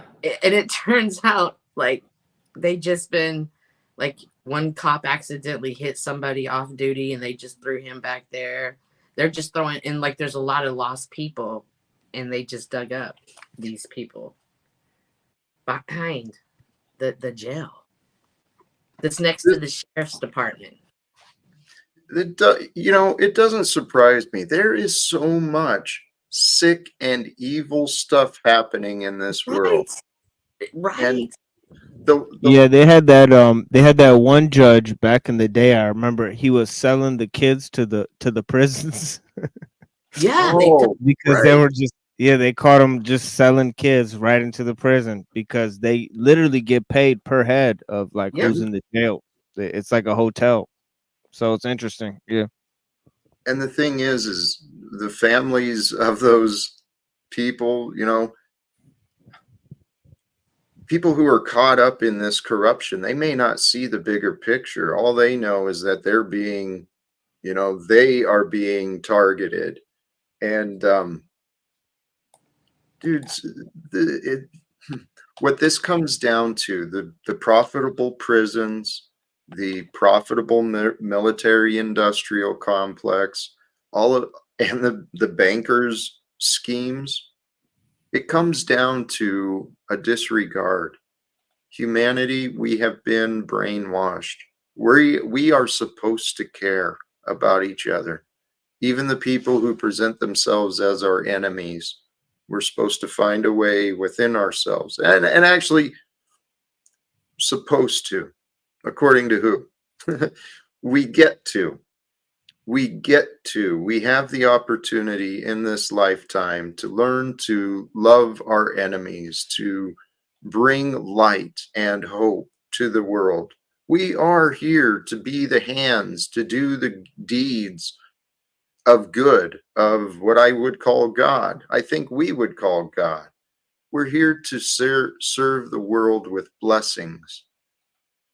It can appear that we've been cursed, right? Because the world looks ugly. The world looks scary, depending which directions you look at and what you pay attention to.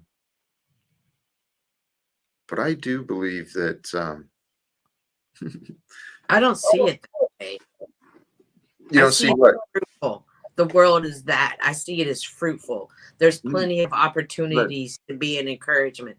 There's plenty of opportunities to plant seeds, whether it be of my spiritual faith, whether it be of my behavior, whether it be of the way I handle something, or whether it just be a conversation that just encourage you. It's so fruitful out there.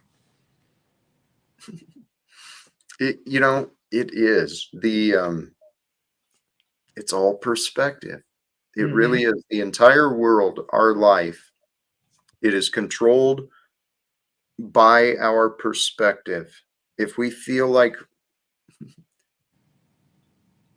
the world is against us and that's all that we see, well, that makes for a pretty challenging and difficult life.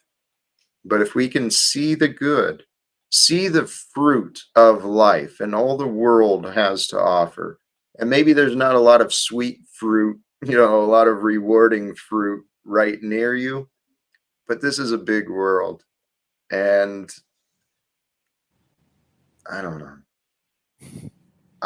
I learned a few years ago from Wayne Dyer, when you change the way you look at things, the things you look at change. I saw a dark world not that long ago. I didn't even see a lot of reasons for living not that long ago. But where I sit today, I said it earlier, brothers and sisters, all of the past, everything we remember, everything we've been through, it's been preparation for the new world to start. And we start our new world whenever we want. Doesn't change the world that's there, but we can start our new adventure, and we can renew our character. We can refine ourselves, start paying more attention to what we consume physically, mentally, emotionally, pay more attention to what we share physically, mentally, emotionally. And then I think that's what we're supposed to do. I'm pretty sure, guys, it's very possible. Here we are. Okay, machine lies back to possibilities, probabilities, likelihoods, forecasting. I trust in my knowing.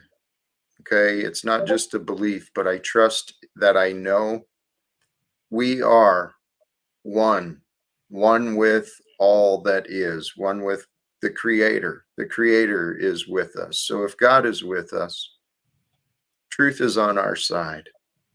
It's time for a new world to emerge, a world without wars, without debts. And it comes through compassion, it comes through forgiveness, and it comes through communication. Cooperation will change this world. Well, if we cooperate in the right directions. What do you guys think? Well, it's interesting you say the thing about the secrets, because every time you see corruption, you'll see lies. They're just there because it's usually the lies are necessary to cover up the corruption, because or it's just like that jail she was talking about. Like when you murder one guy, somebody's gonna come and murder two guys, and then you're gonna have to murder three more guys, and you're gonna need a place to put them all, so you got to go behind the jail, because that's the only place where motherfuckers aren't gonna look. So it's just like, what are you gonna do? It's like the bodies just pile up, and it's like, to cover up one evil deed, you have to do two more evil deeds, and it just goes on forever and ever. You're gonna be busy for a while. And the only reason they were caught is because buzzards kept circling around at the jail, and nobody could figure it out. They were just putting them in the body bags and just putting them down like 2 feet. It's terrible to laugh at that, but that's just so funny. That's the buzzards but today, the Trig show, we had a conversation, And people were calling in from the towns and said, you don't know that they really do this to us all the time. And nobody's believed us. Nobody, like, and they speak of how I haven't seen my brother in 6 years, and I just know somebody did something to him, but and everybody's always points to the sheriff's departments, but they're in small towns with the corruption, but they're sadistic out there. And when the human beings are liars, you got to rely on the buzzards. They're creeping around, waiting for you to die, and even they're telling the truth. Okay, so look at shoplifters. The first time you're going to shoplift, you're going to be like super, super nervous, right? And then you're going to get away with it. And then maybe a couple more times. And then by 2 or 3 years in, you're so brazen, you're just like grabbing the shirt, putting it on, and walking out. This is exactly what happened. It became, oh, this didn't feel right. Oh man, come on, Joe did it. Let's do it too. Bet. I mean, how it had to be somebody from within, because they got the code to get back there to do it. There's no cameras on the building? Come on, man. It's insane. But it's the poor, it's the people who can't, and their stories aren't being brought to attention because they're poor.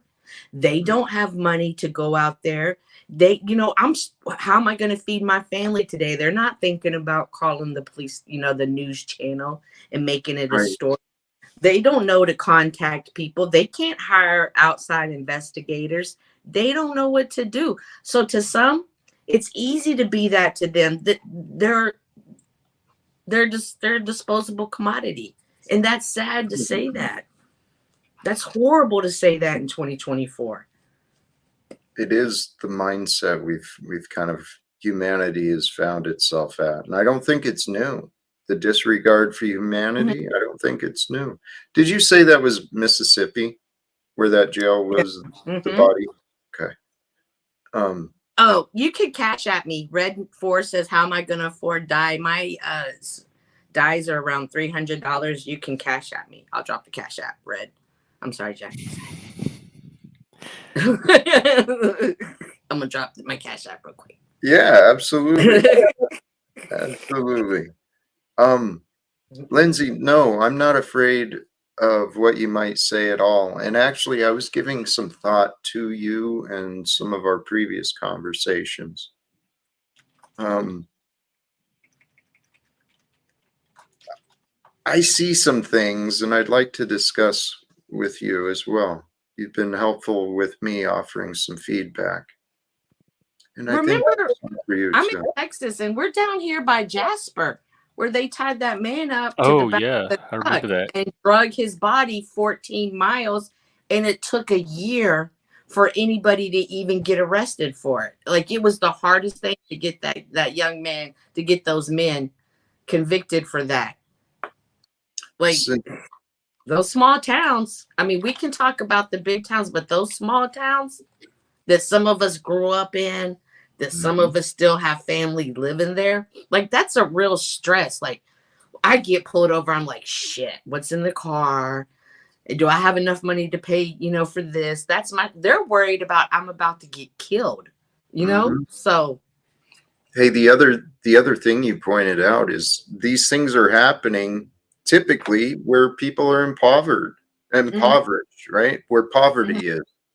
Yeah. And typically with poverty also comes a lack of education. A lack of education includes a lack of awareness. So people who don't know the resources, don't know maybe some of the authorities, the nonprofits that are available to stand up for that. And in small towns too,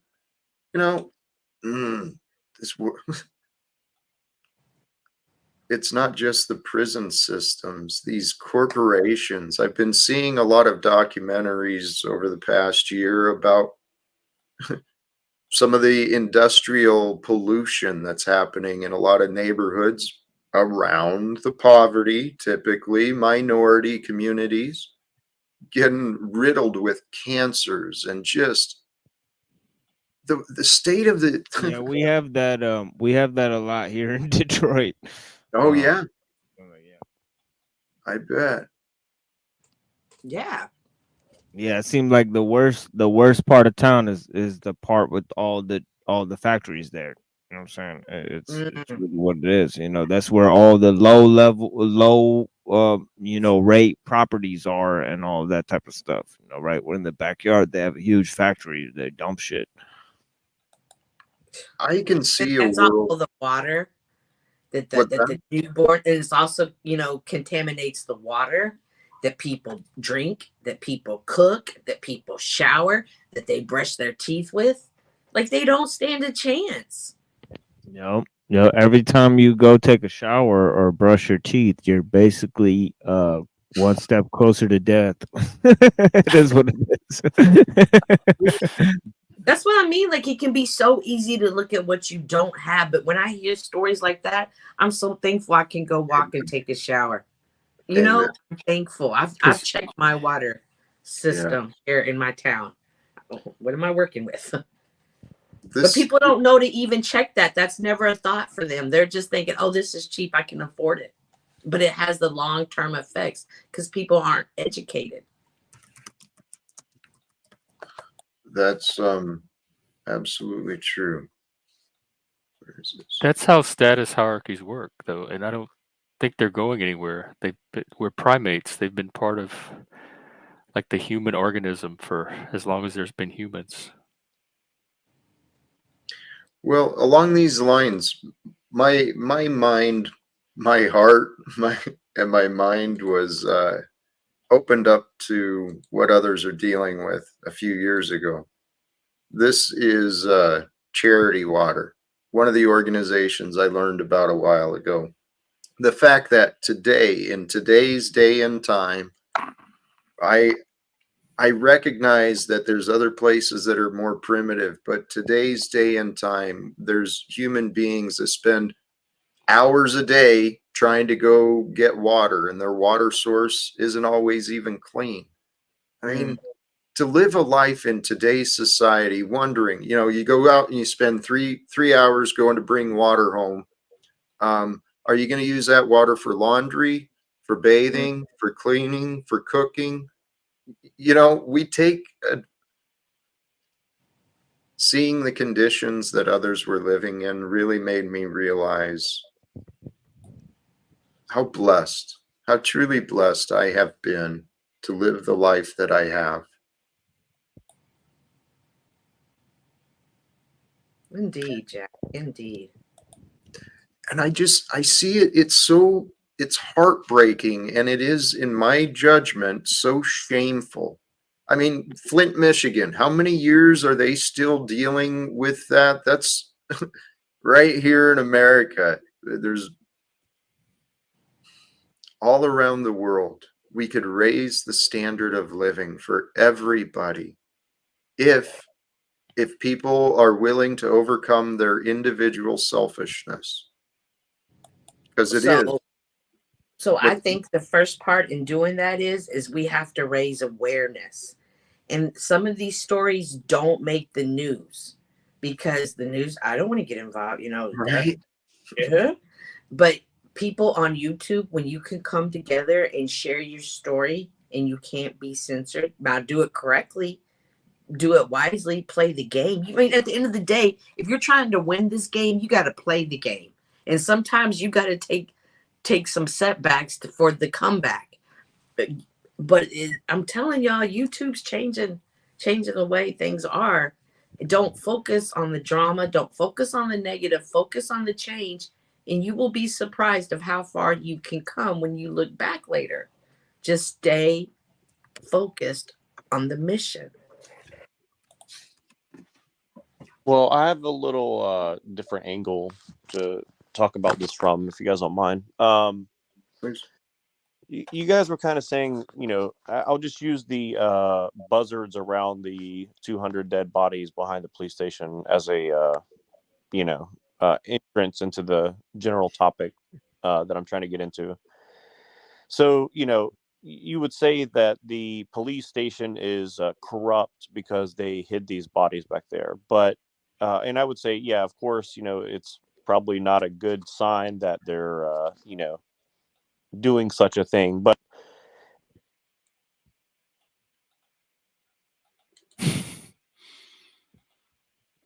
I tried turning the volume up. He cuts out all the time. He Oh, okay. disappeared. Okay. Are you there? Looking.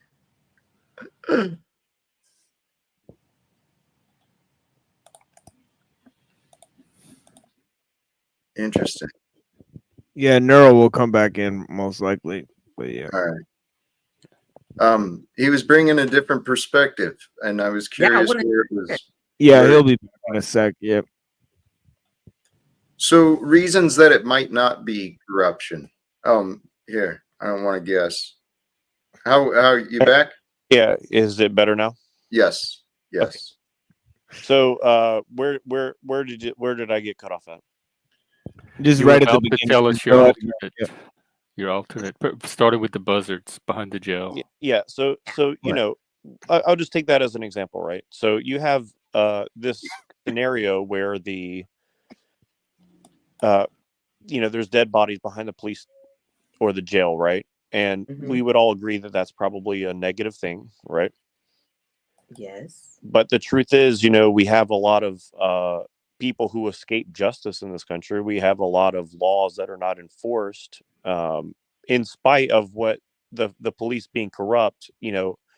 Were we not to have the institution of government and the police, the job of the police would still have to be done by someone, right? And so, no, because everybody would love each other. No. Well, that's what Jack said.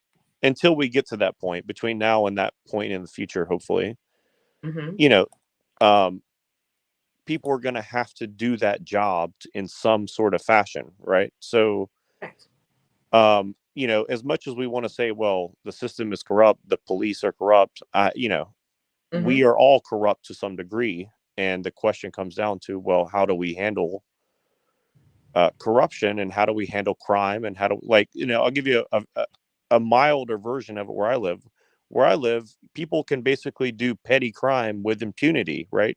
They can shit in the street, they can live in a tent next to a school, even if they're not the kind of people that should be doing such a thing. They can steal from the stores and not really face much consequence. They can even, arm robbery without much fear of being caught, right? So, and then all this pressure is put on the police to not do their job because they have corruption. So what do? We're not allowed to defend ourselves. They're not allowed to do their job, and no one holds corrupt people accountable on the street level or in the institutions. So knowing all this, how do we do it? And I use the jail example because, for example, if people were to go and police their own neighborhoods, they're going to have to do things that are not good, most likely, right? And so and keeping a secret would have to be entailed in that. And in the same way that you see the corruption in the police, you're going to have that on the street level as well. That's how criminal organizations run, right? So we can look at institutional power, but we have to deal with it much closer to home all the time. So that's kind of where I'm coming from. Well, I absolutely agree. Like, the issue is there were 215. There was no checks and balance. There was nobody that said, yo, we need to stop this. Like, it just became infested. You don't know who was involved. Was it just them? Did it go up the ladder? So I totally agree. The police need to be here, but somebody needs to check them too, because this is an example of what happens when they don't get checked. This is an example of when the good old boys stick together. It can become this way. And this is one story. There is probably tons more that we don't know about out of fear of speaking out of it. Well, my point is, get rid of the police. If we want to have our own justice system outside of the current justice system, well, how are we going to do that without secrets? You see what I'm saying? We don't. That's even more open to corruption than what we have now. That's my point. So how do we correct this? I mean, there's no real way to correct it without causing another problem that you're going to have to. I mean, there is accountability, a way. like Right. Cynthia said, and exposure. Yeah. And Well, checks and well, that's balance. Yeah. going to entail personal accountability and personal exposure then. Well, right. And this is, I see the future as a combined effort um, through education, primarily through education, mentorship. We help each other learn. We help each other become more honest, more authentic. And I agree, in the future, the communities. Ideally, I can see a future where it's logical and it would make sense to have some highly trained people prepared for first response, right? Medical training, even emergency preparedness training. Having having that in a community makes sense, but they shouldn't be the only tool, right? Our societies have gotten to the point where we rely on authority. People are actually afraid to have communication with each other because the world's so violent and so crazy. But I see when we overcome those things together, everything's going to start coming together. Hey guys, Hey, how's Aaron. everybody? Welcome. Thank Who is you. this? Thank you. Oh, hey, Aaron. Just putting my in-ears in. Hey, so I heard what you're saying there. I'm sorry I can't see your name because my screen is too small right now. Jack. And unfortunately, I have to disagree with you quite heavily based off of well, a whole bunch of precepts here. I'm sorry. Did I just go away? No, you here? You're there. Hey, where's Now you're gone. Oh, okay. Yeah. So Now you're breaking up, brother. Sounds like a connection. I gotta issue. get back. There I am. Am I any There better? you go. Yes. Okay. Sorry, guys. So here's the thing: is I think you're missing one of the points of why I guess you're in California or in one of the areas that, like in San Francisco, where they've basically decriminalized petty crime, and that's because there's too much actual violent crime going on that they have to pay attention to. So they have minimized, and there's insurance that takes care of the petty crime, which makes it essentially a non-crime. And by non-crime, that means that the stores are making a benefit from the loss. Now, when it comes to violent crime, you're talking about a different subject. And I think just kind of portraying the two as the same is dishonest, frankly, in a certain way. And it's what leads, now it's not you, but it is what historically leads to the idea that fascism and or an authoritarian nature of vigilantism can be portrayed instead of accepting that criminality amongst law is criminal. It's just simply not acknowledging the fact that, and you started with 200 dead people found behind and I still don't understand why you don't think that it's a criminal act or a act of corruption for law to also break the law. So I'd like a little clarification on that, if you wouldn't mind. Well, that's not what I'm arguing. What I'm saying is, I'll show you a very good intersection of what we're talking about here. Like you said, with the petty crime, how businesses are profiting from the crime. Well, that's because insurance covers it. Well, there's a collective cost of that, both in how we do our criminal justice, in the court system, in our insurance costs, in our collective taxation. So, you're diffusing the individual or the corporate cost onto everybody else necessarily. And at the same time, Hold on. I'm sorry. I'm sorry, I didn't let you finish. Yeah. And at the same time, I'll say this: it's also being criminalized nationwide and worldwide, the act of self-defense. So you're basically being left with no recourse other than the legal system, while at the same time you're being made more dependent on it, and at the same time increasing your cost to fund it. So it's kind of like a compounding problem, right? Are you talking about the very specific areas of the world that don't have automatic weapon use, or are you talking about like I'm kind of confused because as somebody who's traveled around the world many times, I can tell you that the majority of the world, excepting Western civilization, first world countries, don't have any laws about violence out in the boonies. They don't have any laws about, because there is no law in a lot of places. It's self-regulated, and vigilantism comes into play. And that's where, you go throughout Africa. That's why military groups are able to take over. You know, and it's not because people can't defend themselves. It's because, frankly, people don't get to defend themselves when one group has more military arms than the other. And so I'm just seeing that there's just kind of an extrapolation that's a little extreme to me. And I could be hearing you wrong still, but I just think that. Well, how is that it extreme compared to what we deal with here in the West? I mean, what's the extreme difference that I'm missing here? What's the extreme? Well, the extreme difference is that if you look at the overall arc of violent crime across the past 100 years, we are at one of the most peaceful times in human history overall, even at war. And that is because of doesn't that tactical justify and the system as it is then? No, actually, it doesn't justify it. It says that we're working towards it.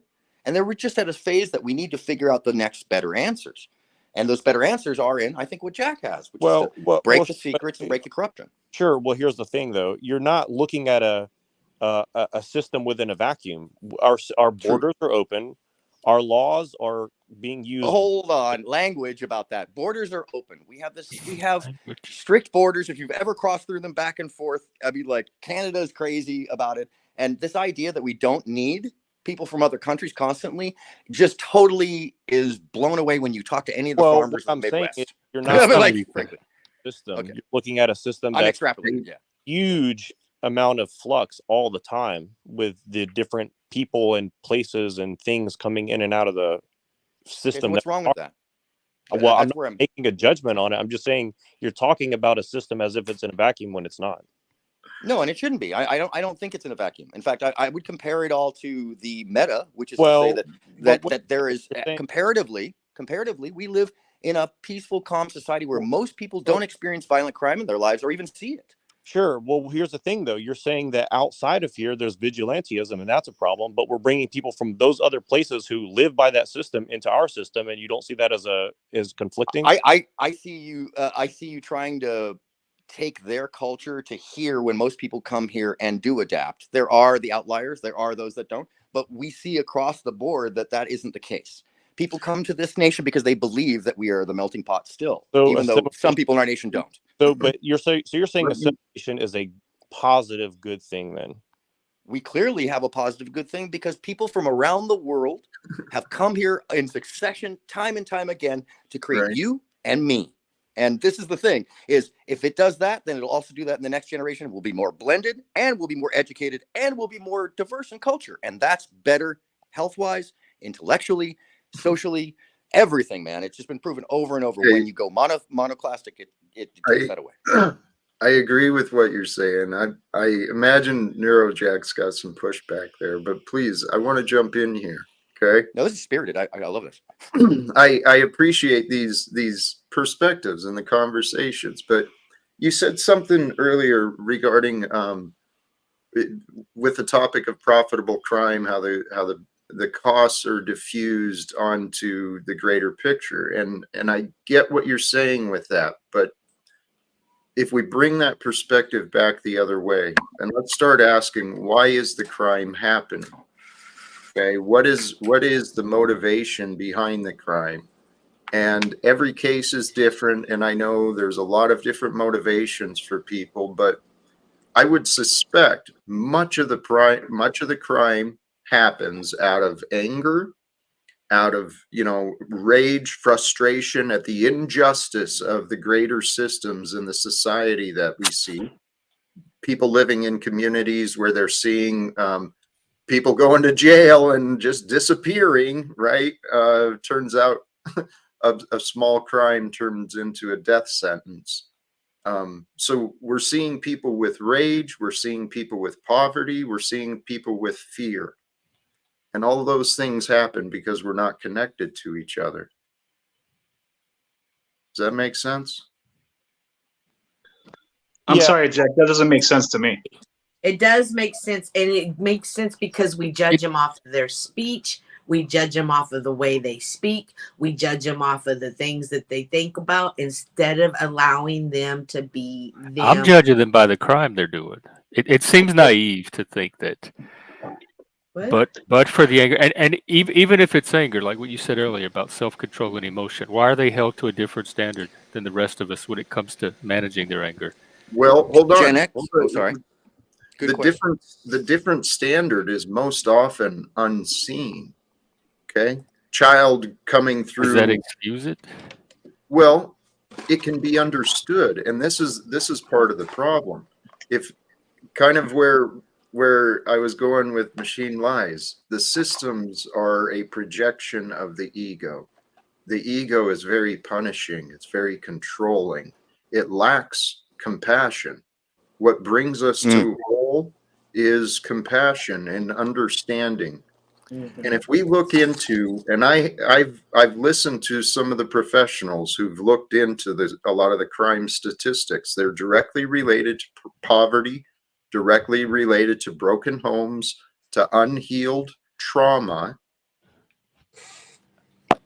I grew up poor in a broken home too, and I'm not out committing crimes. I'm skeptical of It is but that, called Jean that Valjean poverty syndrome, folks. itself can create the It is absolutely a factor. Psychological studies have been done for the past a almost factor, 200 though. years. It's not a. You're right. It's not a direct. And I'm also skeptical of the, like. It seems like emotional blackmail. Like, unless That you is be a- compassionate I'm with sorry. me, I'm gonna lash out and No. rage No. crime. I think you're trying Because to I'm turn not the getting empathy on that. the love and tenderness I feel entitled to. No. I'm sorry. I have to disagree with you. That is like turning it's like turning it on its head. It is not always that case, but it is that case when we do find it. And that is the thing is the once again, the extrapolation into all facets is not true, but you can look at the studies, you can look at the statistics, you can go back to Jean Valjean. People are going to steal bread if they need to feed their family and they don't find another answer. And I want to actually bring this back to Gen X. Gen X, I would guess you're maybe, French or Irish background or something of that Cajun. nature. Just So, yeah, Cajun. French. Oh, okay. Yeah, similar to me. I have my great grandfather is actually Creole. Oh, okay. French speaking Creole, by the way. So the point I was going to make is when the Irish came over, there was a explosion of crime that was blamed on them. Turns out wasn't them. We know in history, but it was used in the newspapers to lambast them because they were coming from a hungry country, because there was xenophobia aflare, because the Italians got here just before them.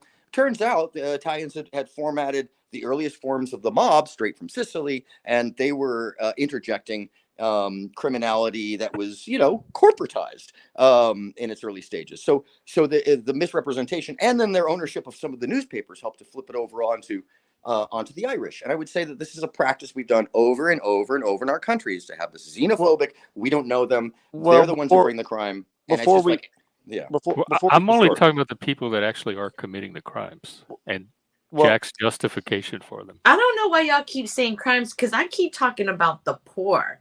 Like I'm dealing Well, they're with tying the poor to crime, and I'm also pushing back against that. because I'm off of the crime. It was the poor people behind the jail. It's the poor. If a poor person came up who spoke what you considered illiterate and told you this story, hey, my grandson was picked up by a police officer 2 years ago, and I suspect they killed him and hid him behind the jail. But of course, she didn't articulate it like that. She did it in a way that she talks to everybody, and she tried to tell you that story. Would you listen? Would much less believe her or give it a second thought? I mean, I would listen. I have no power. I would direct her to somebody that had some power. Here's the thing. I just want to contextualize this a little bit. You basically say, well, regardless of what the police did wrong, you're kind of like assuming that the person who disappeared was a good person and did nothing wrong either. He was somebody that was hit by the one that led it to it was a young man that was hit by an off-duty police officer. Sure. Okay, can I ask? I'm sorry to interrupt, but can I ask where the rationalization of any criminal act against another be vigilantism by a cop or I mean, murder is murder. I'm not justifying it, but what I'm saying is I'm trying to look at the broader context here, because and in the way that you say, well, crime is because of xenophobia or poor or whatever the reason is, you could say, well, you could contextualize that and say, well, the function of having political power as a cop or as a politician or as a corporate leader is necessarily going to breed corruption because of the position itself. So then shouldn't you just make a caveat and say, well, if you're in these positions, it can necessarily lead to corruption and abuse of power anyway. So you can do that on both sides. Essentially, you're opening the door to, you know, a standard that you can apply to both sides of that conflict.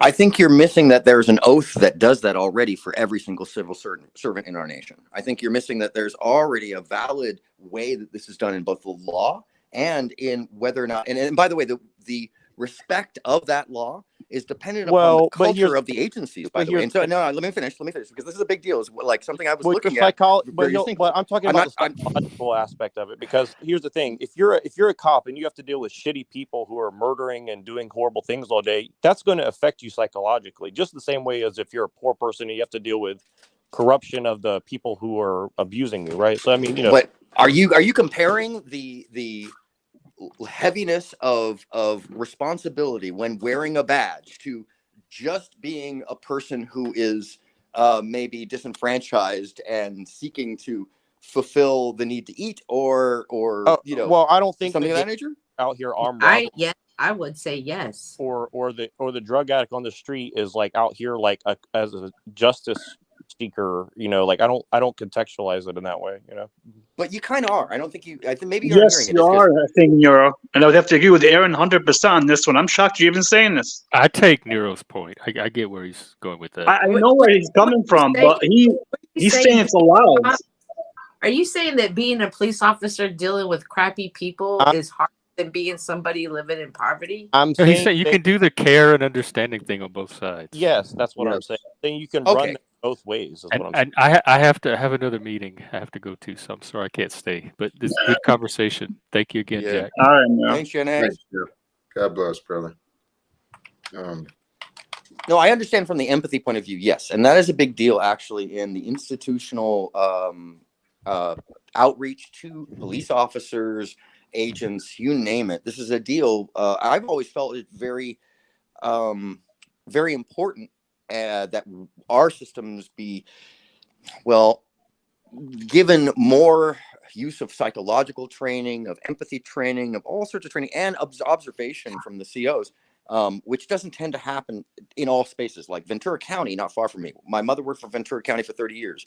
Their police officers trained in psychology. You have to go through a ton of training and have kind of a higher level of education to be a police officer in Ventura. LA County, no way. And some of those guys are just cruel and out there to beat people up because they're given the authority to. Now, I find that this is kind of the thing across the nation. And one of the answers I personally have found traveling the world is what the Netherlands does, what Norway does, where they really you have to be a very educated person who's psychologically balanced, and they check you constantly about the effects of what you're seeing in the world and how that's playing out in your role. But here's the thing: it's important. You want a extremely diverse system with different languages, different cultures, everything melting together, and you want to have an extreme amount of training and empathy and all this stuff. And so all I'm saying is like you want an infinitely more complex system. And you're kind of like going to always be playing catch up to that. Do you realize that we acknowledge 136 languages currently in most of the federal system? So you're kind of barking up the wrong tree. It's already been done. You're talking about things that are already established as if they don't exist. Yeah, and that's kind of like the dog whistle that I'm hearing. Done and saying that something is working to optimal standards is different things. Yeah, but those things take a lot of time when you're talking about complexity. If we can make a quantum computer, trust, we can figure out a complex system with 8 billion people. I think I think that they correlate and that humanity is working towards that, but that in the arc of 20,000 years, we're not there yet. So you're comparing a single human being to a computer system? Like I would say, no, I just said 8 billion. I would say 8 billion is very much like a quantum computer. Yeah. And I think we can. I think it is time for well, we're developing these technologies, the quantum computing, these theories, these ideas that are really expanding the concepts of what we were limited with in the past, and the technology of today, the communications. I mean, golly geez, we got people all around the world here. We're living at a unique time, and in the past, there was a lot of benefit to being divided. These days, I see all of the benefit. I see all the reasons in the world for humanity to unite and recognize that we are all one time in history. So we've got a lot of problems. We've got a lot of problems with the crime rates. We've got a lot of problems with the corporate crime, the quote unquote legal crime that's happening. Well, I find yeah, it. Go ahead. no, I'll just be very brief. I totally understand what you guys are saying, and I know that I seem like I'm totally against you guys. What I'm trying to do is just trying to put things in perspective, because what I see is going to end up happening, regardless of how you look at it, is you're going to have to put some sort of incentive and disincentive program, like a, and again, this is not to say that it's wrong, but I think it's just inevitable. You're going to have something akin to a social credit score. And all I'm saying is that if you want to apply that to the general population, you're going to have to, think of how are you possibly going to hold the people in charge of the system to that same standard as we do this. I don't think it's possible. Once again, I think that's an extrapolation to the Chinese system, as if that's the way we'd gosh. ever go. First and foremost, in all of the Western countries that have the lowest crime rates and the highest happiness levels, it's because the proliferation of general well-being is spread. And that means monetarily, work-wise, personally, retirement, time of year, they get the amount of time they get off from their work. It's just so substantiated. It's crazy that anybody would think that it wasn't.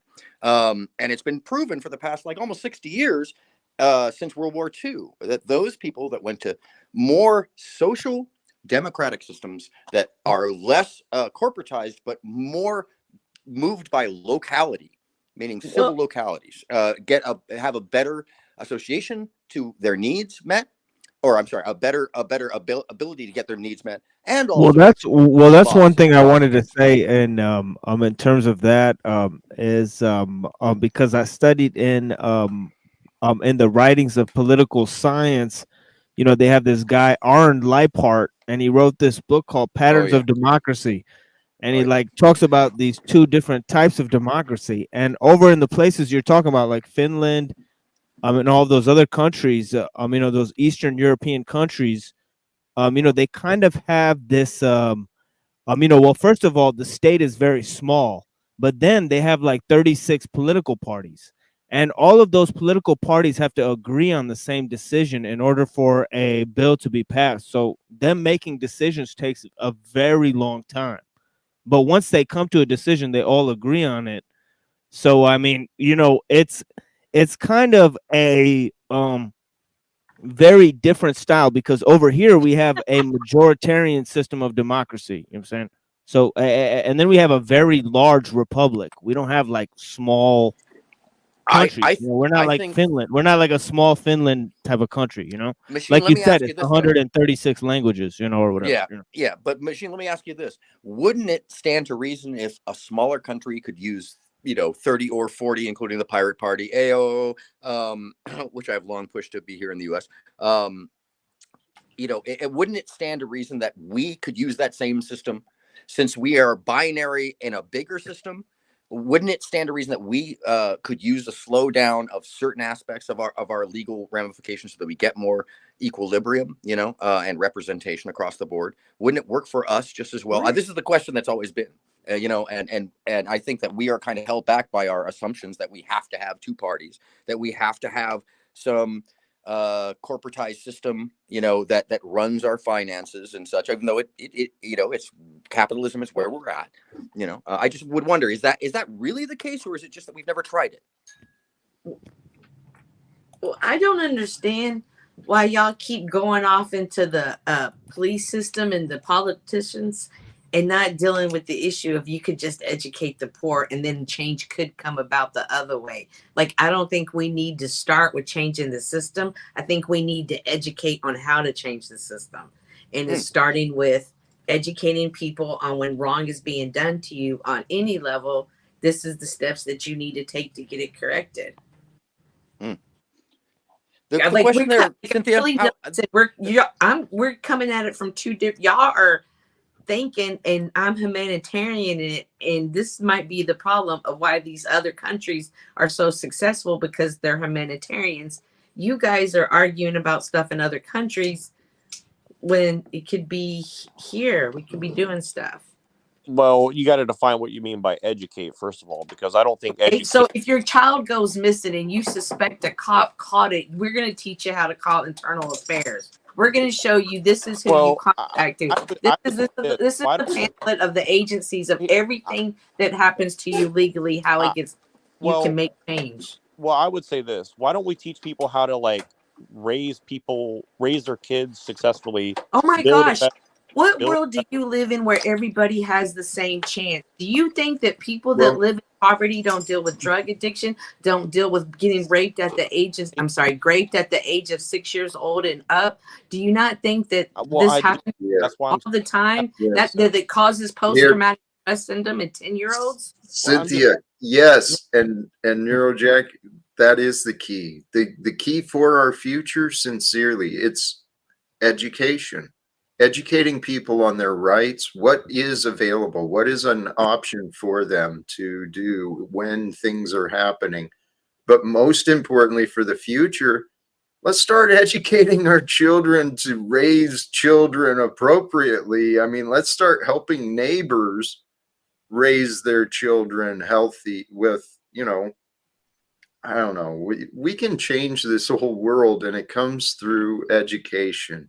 Yeah, I mean, sincerely, just real briefly, sincerely, if we wanted a prosperous future, why are we not focusing on educating each other's children in the best ways that we can?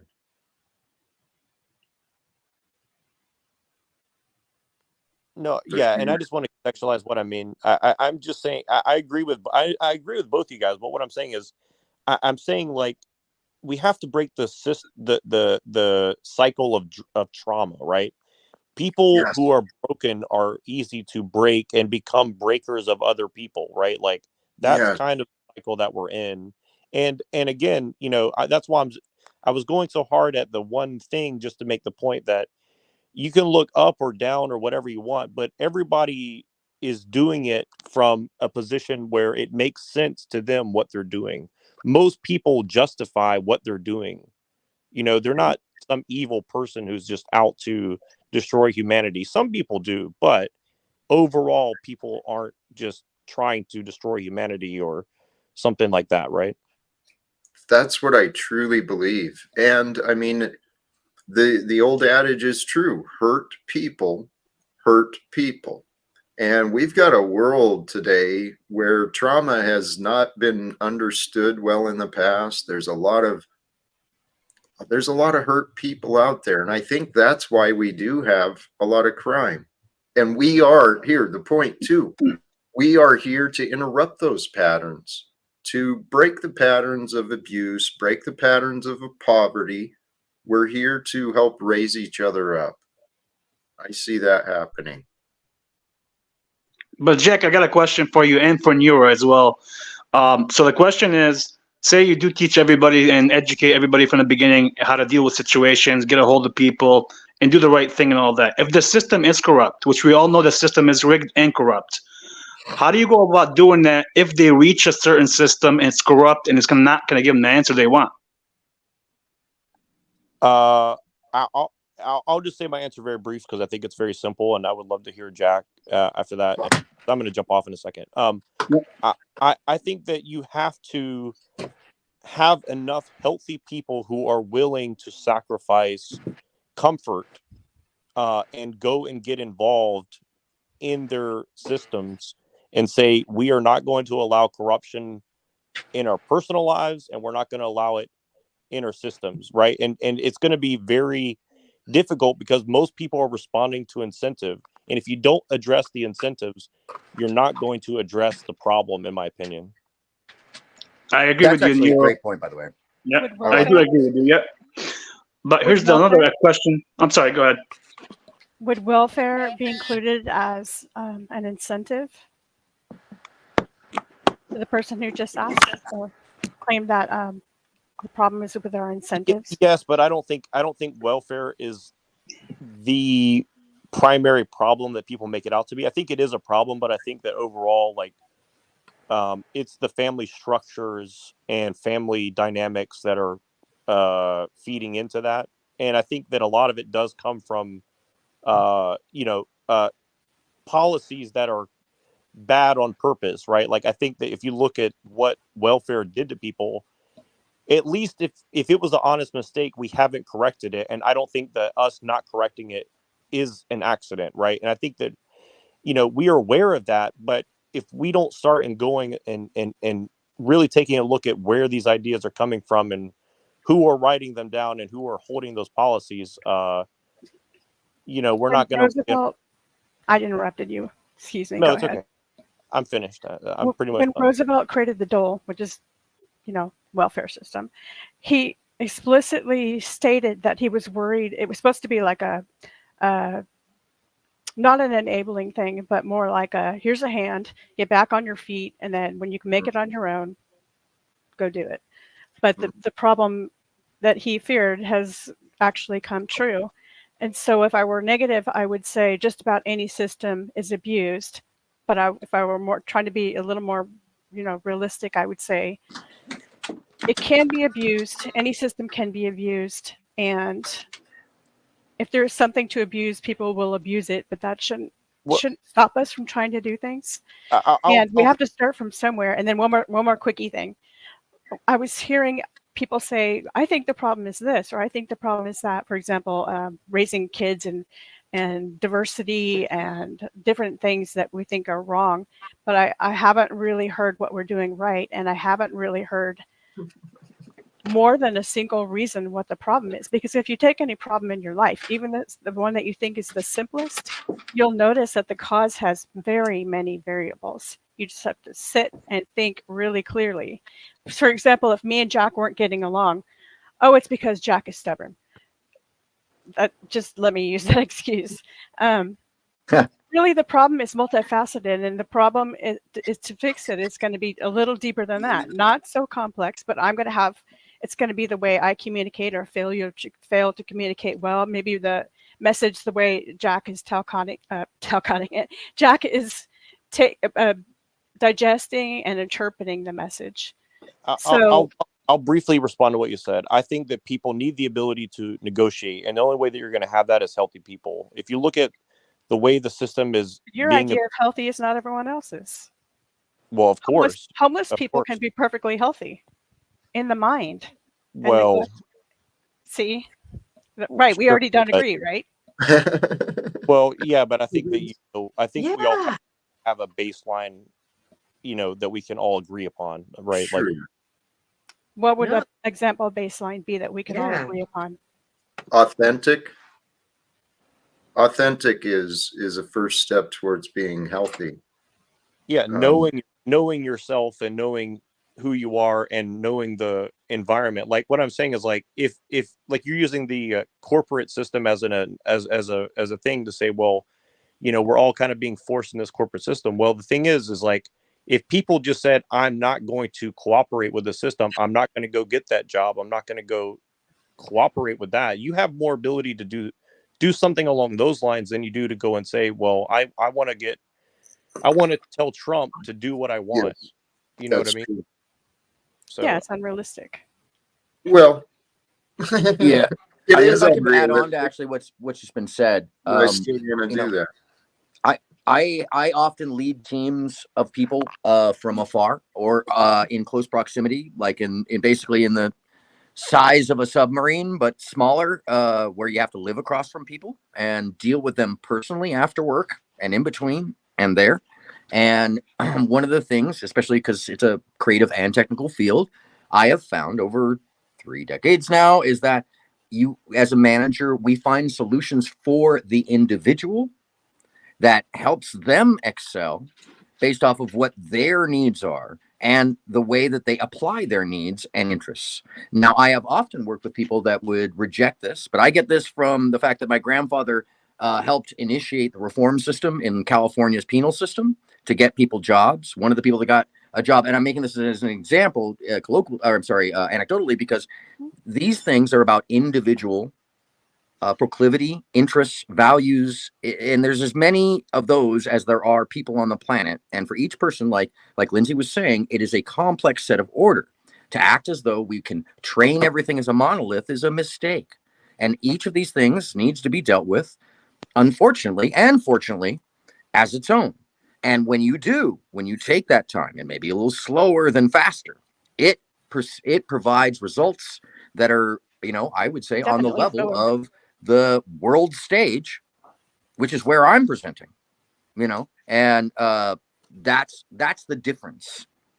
Great things are generally focused on the individual that then can become a better portion of the team, not to exclude one or the other as an important or unimportant value. And I tend to hear that in this. It's like, oh, we should just, work on this side, like somebody was saying, or work on that side. No, we need to work from multiple angles. Yes. I was going to say this earlier, and you have to come from multiple angles. You can't just go from one, because people may lack some intellect or emotional value, or you can list off all the things that someone's going to be missing, but you really have to hone in, find what it is, and hope that people attach to it. Whether or not people attached to it or are interested in it, that's a different story. And getting them into that is a whole other ball of wax. But as far as managerial between people, and I use the term managerial just simply in the fact of, like, we manage each other, our groups, our friends, our associations. That would be another thing that's ideal. Instead of a horizontal hierarchy, or more of the teamwork kind of principles that you're talking about. We have a vertical hierarchy in this country, and we like to call it a democracy, but we always have an upper person that we have to answer to. Yep. So is it realistic to expect any kind of, I like what you guys are saying. I like that you're saying we need to work together and basically we are one kind of thing. But then there's the other side of me, that little double angel thing going on, saying, come on, diversity doesn't work. You can prove it by looking at other countries. Idealistically, it works and everybody holds hands and gets along. It's a hell of a lot harder than that. But then you can't have an autocracy where one person is on top barking at other people what to do. So how do we do this? When you're talking about tabling a person in prison and creating a plan for him, I'm sure that takes many people on the table in the administration of the prison, not just one person who can control it and say, this is what he needs in prison. He needs this rehabilitation system or drug program or whatever it is, and then he'll be just fine. Instead, it's like you said, where everybody has different inputs, but the problem with that too is that you lose momentum and you're bending and you're twisting and you're compromising, but the person doesn't always get the strongest solution. He gets kind of a lukewarm one in the middle when maybe he needs something a little. Anyway, I'm sorry, because I apologize because I disagree with a lot of things and I agree with them at the same time. It's more like, you're fine. I see your understand point, but how? Yeah, you're seeing the fallibility of all of these objects. That's the thing about them. There's a fallibility in every reasoning. We cannot underestimate that. And that's something important to know, that not everything is a one fix. And that's kind of my point. There's just no way to just lambast the whole of the situations. You're always going to be picking up a brick that falls out of the wall. It's part of what growth in humanity is. And recognizing that, there is a chaos within the order. I'm sorry, Jack, you look like you're trying to say something. Yeah, let me jump in here just briefly. The complexity. You're right, Lindsay. There's Neurojack, and the discussion has been, it's a multifaceted solution, multifaceted problem. And here's the thing, the complexity of the problem, I think, has created a standstill for most people, because we have this belief, I can't do anything, or I don't know what to do. It's overwhelming. Or forget it, the law's just going to control my life anyway in the government. So you just get stymied and you don't grow and you don't improve. Yes. And then sooner or later, all the boundaries we've created via laws aren't even enforced. Well, it's some ways it's heading that direction. I mean, we've created humanity collectively, we've reached a point in progression where people are confused. We've got everyone living in their own realities. I mean, just totally different beliefs of how long the earth has been, what makes us who we are, who's actually in control. Everyone's living in these different realities, and it's like, holy shit, who's in charge of this place, man? Seriously, who's? Oh my I want God. to talk to the boss. But Jack, I'm going to say something controversial, Jack. Hopefully, no one. Anyways. Yeah, I'm sorry, Jack. I like to say something too.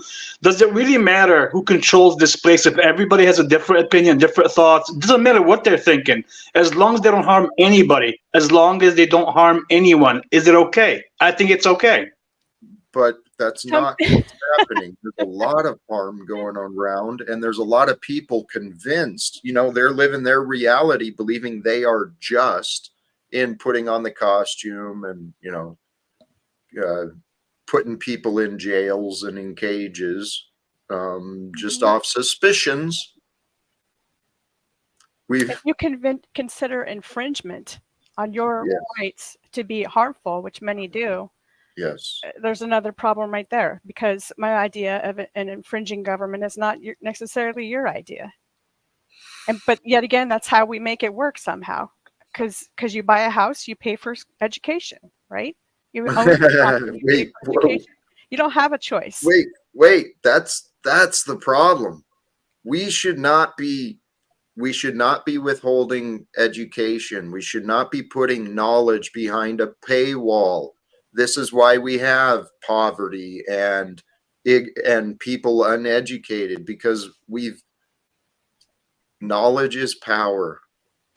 Knowledge is truly what is powerful, and that's why I'm so adamant. The future of humanity, we've got to start trusting knowledge rather than authority, and we can do that when authority is transparent. I disagree, Mr. Jack. How do you trust knowledge when the whole knowledge you're given is wrong? The language is all double language. The language is all secret. Tarek, I'd love to discuss this, but I'm not. Go ahead. I mean, you're just going to argue. No, I'm not arguing with you. I'm just letting you know what I think. I understand. I appreciate it, and thank you for allowing me to press back. Okay. There's a lot of people alive today who are convinced that everything we've learned is wrong, that everyone is a liar, especially in government. And then we're left with this arrogance that I know better, and we become the judge, who's lying, who's not. But we've got this distrust, so we think everyone is lying. And since everyone is lying, guess what? You're staying confused. And everyone thinks everyone else is stupid. That too. Okay. Wait, hold on a second. Lindsay, Go ahead, I'm not wait. the smartest person in the room at all times. What? Yeah, of course. I'm the dumbest one in the room. I get that. But what I'm saying, Jack, is does it take somebody with any brains to know if you're hurting somebody or not? That's my question to you first. That's an interesting question, and it's not actually that simple. Okay. I've done this myself. I've thought I was helping someone. I thought what I was offering was helpful, and it turned out I caused them pain. I hurt them. Sometimes we do hurt others, but we don't intend to cause harm. Are you speaking like on an emotional kind of harm? I'm talking about like literally harm to someone, loss, injury, or harm. And the reason why go ahead. And the reason why I asked you that is because coming down to these power system issues that Aaron was referring to, which I kind of agree with what he's saying, all this stuff comes down to power. And the power is going to manipulate the whole system. And you're saying to me now that if we're more educated and go to the schools and all that, that's going to make a difference. I don't think so. The system is corrupt. Okay. Yes. Please don't misunderstand. I'm not suggesting we promote the system, or that if everyone was indoctrinated by the current education system, the world would be better. There is that possibility. But what I'm suggesting is we can reform it all. I mean, individually, we don't have a ton of power, especially those of us who are here on the platform on a what a Tuesday night, right? Losers. Just kidding.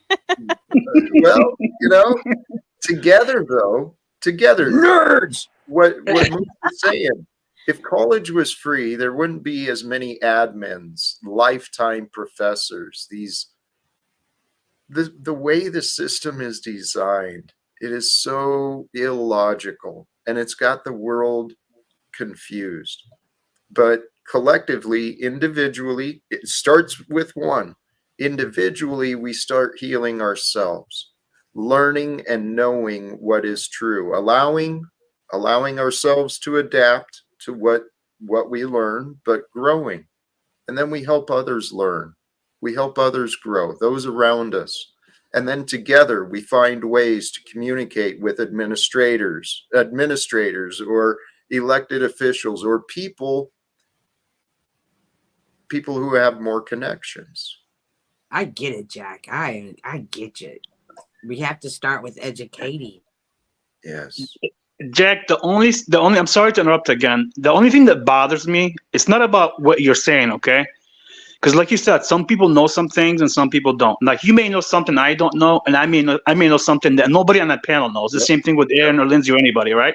Yep. Now I'm telling you, I know some people that are so powerful, they got away with so much shit in this community where I'm at. I don't care what they did, they got away with it. And when you say go to people with connections and power, you're going to the wrong people, sir. Well, they got away with it because others enabled. Okay, so if we can enable success, if we can enable righteousness, just like the corruption has been enabled, we've got an uphill battle, right? Those of us who are here with me without the wealth and we're not above the law, but the law is not above us either. This is where people like Joe Cool and the auditors come in. Yeah. This is truly where you see the need for what Joe Cool really does. I agree to some sense, yes. Could you imagine if Joe Cool lived in Mississippi and saw buzzards behind the jail? He would have been talking about this from the very beginning. And enough people talk about stuff like this, it has to go mainstream. Yes, I totally agree. There should be a lot of more audit watchers. But here's my question again, Cynthia, to Jack or anybody that wants to say something from the panel. Like if you had to go right now, or let me ask you another question, Jack. If you ask me, what's the more, what's the word for it? Okay, what's the more in power? Would you go to the people like the police, the sheriffs, the people in politics, or would you go to the wealthy people in that community? Oh, that's an interesting question. Which one is more powerful than the other, you think? Even though there's a balance, who actually holds the power? The people that are paying way more taxes are in charge of putting these people in position, or the people claiming to have power? I honestly think, and I know for a fact from my own experience in life, the people that are very wealthy, that are behind the screen, are pushing the buttons everywhere. That's in cities, in communities, you name it. Yep.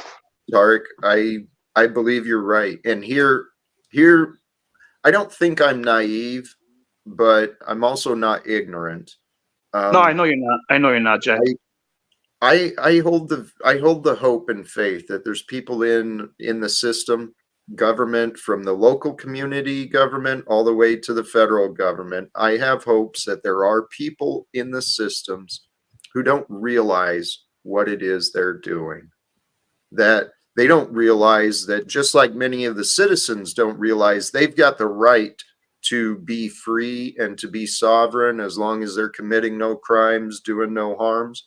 Just like many of the citizens don't realize they actually have freedom.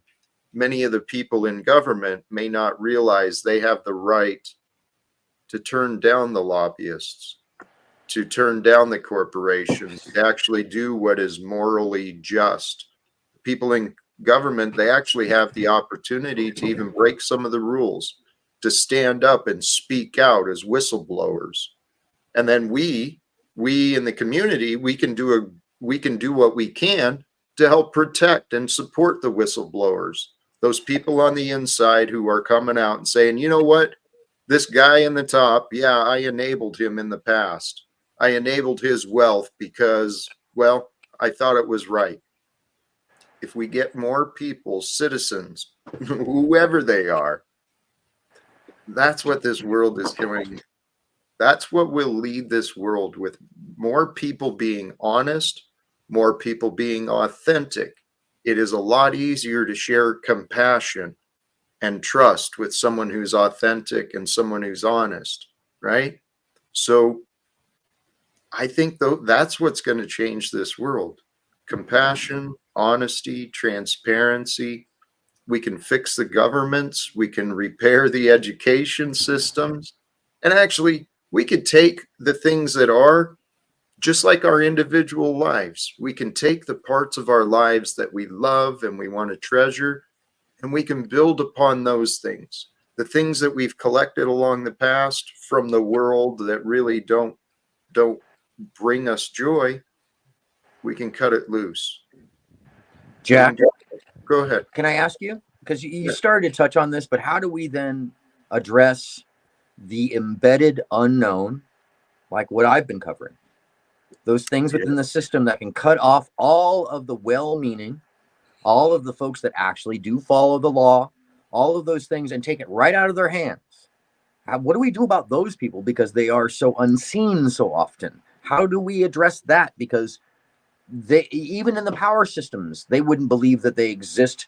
And we see this in the reports that I was reading. The FBI was saying, no, there's absolutely no evidence. And you get to the Customs Department and, oh, there's absolutely evidence. And you get the local sheriff's department, they're like, I had the evidence, but actually somebody else has the evidence now. Yeah, I mean, like, how do we, and I'm sorry, I didn't mean to reduce it to that, but you know what I'm saying is, I believe, is that how do we root out those that would embed themselves in systems to undermine them or take advantage of them? That's the greatest question, because that's the problem we've got right now. There's so many subversive groups, subversive individuals. It's become, the corruption is embedded. There's so much secrecy and corruption. So how do we do it? This is what I think is where it kind of comes back to the earlier topic. The problem seems so insurmountable because there's so many variables. But as we come together, more people united for this purpose, we want the future to have no corruption. We want peace on earth. If we come forward with those ideals and those plans, and we start getting enough people involved, we'll get the right solutions. Things will work out. I trust in that. Would you be happy with socialism, that type of government? Is that what it takes? Qualities of socialism exist today in what we've got. The qualities of socialism, the entire economic system. We've got the logistics, we've got the resources, the technology to keep track of things. We've got a lot of amazing opportunities. What we have in the economy, though, is a problem with the distribution. We don't have a right, fair means of distributing the energy, the education, the resources. That takes socialism, and people don't like socialism. See what I mean? I mean, okay, I don't want to be a naysayer, but you got to look at all the so, and fine, we'll look at that conclusion, and then we'll go farther. You're right. People oppose socialism. Many people today, especially in America, oppose socialism. And I'm not, let me be clear, I'm not proposing directly socialism either. But why is there such a fear of socialism or communism? Yes, history has given us distorted examples where a lot of people were murdered and a lot of bodies were stacked up. So there was also an intentional propaganda campaign here in America to make people afraid of communism and socialism. Why? Why would capitalism fear socialism and communism? Oh, the profits. Oh yeah, it's all about the profits. I think it's about freedoms too. No, that's the deception. That's part of the propaganda. How much freedom do we have compared to North Koreans, for example? We have a hell of a lot more. Yes. But no, hold on a second. North Korea is an authoritarian communist regime. Nowhere near Okay, how about parts of England's social China? England, How about Russia? nowhere near England's social conservatism or Norway's social social platforms or the things that we would actually integrate, which is what we would do. We would integrate those things. No, there's no come on. That's what it is. And actually, one of these, you are literally repeating McCarthyism without realizing it by saying this. And that's one of the things that shocks me about the modern day is that we haven't parsed out the McCarthyism from our language. It was only 5 years of the entire republic, including the atomic family. It was literally like 12 years. And we still can't let go of these things that were imprinted upon us from the 50s. And I'm shocked by this, by the way, Lindsay, because okay. Because it is a thing that's left over from that. And that's the only place when we see proper use of these tools, not the authoritarian use of them, not the fascist use of them, but the actual implementation of well-being for the social public. We have public schooling that you don't pay for. We have the ambulances. We have the fire department. We have the police. That's all social services. For clarity, are you saying, are you likening McCarthyism to, say, Orwellian? McCarthyian was Orwellian.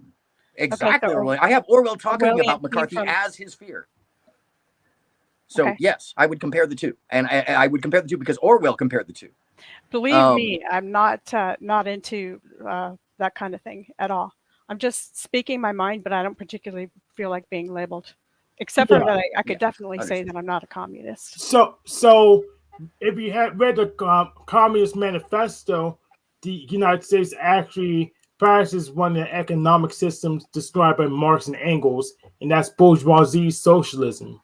That's what we would call neoliberalism now in modern parlance. Listen to you. So, actually, by the way, great point. It's kind of missed in the modern conversations.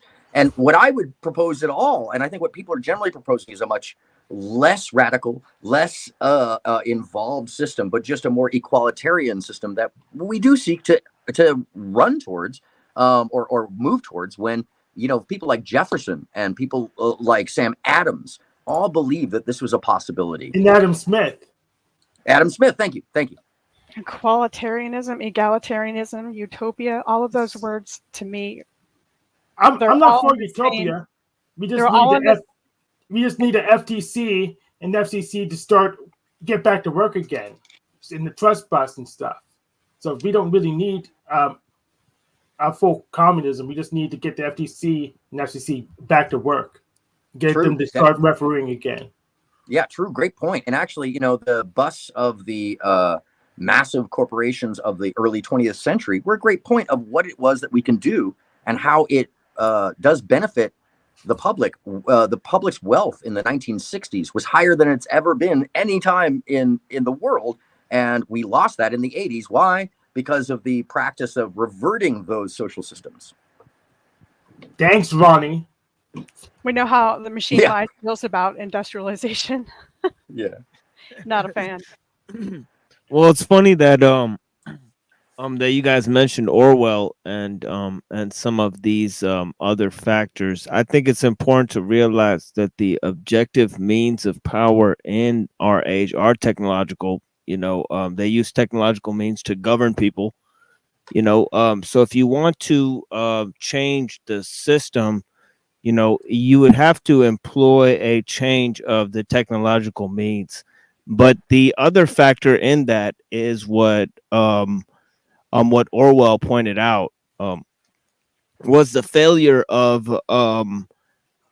Marxism in realizing that the threat of industrialization, because I guess large scale technologies, they're inherently monopolizing. So it takes like almost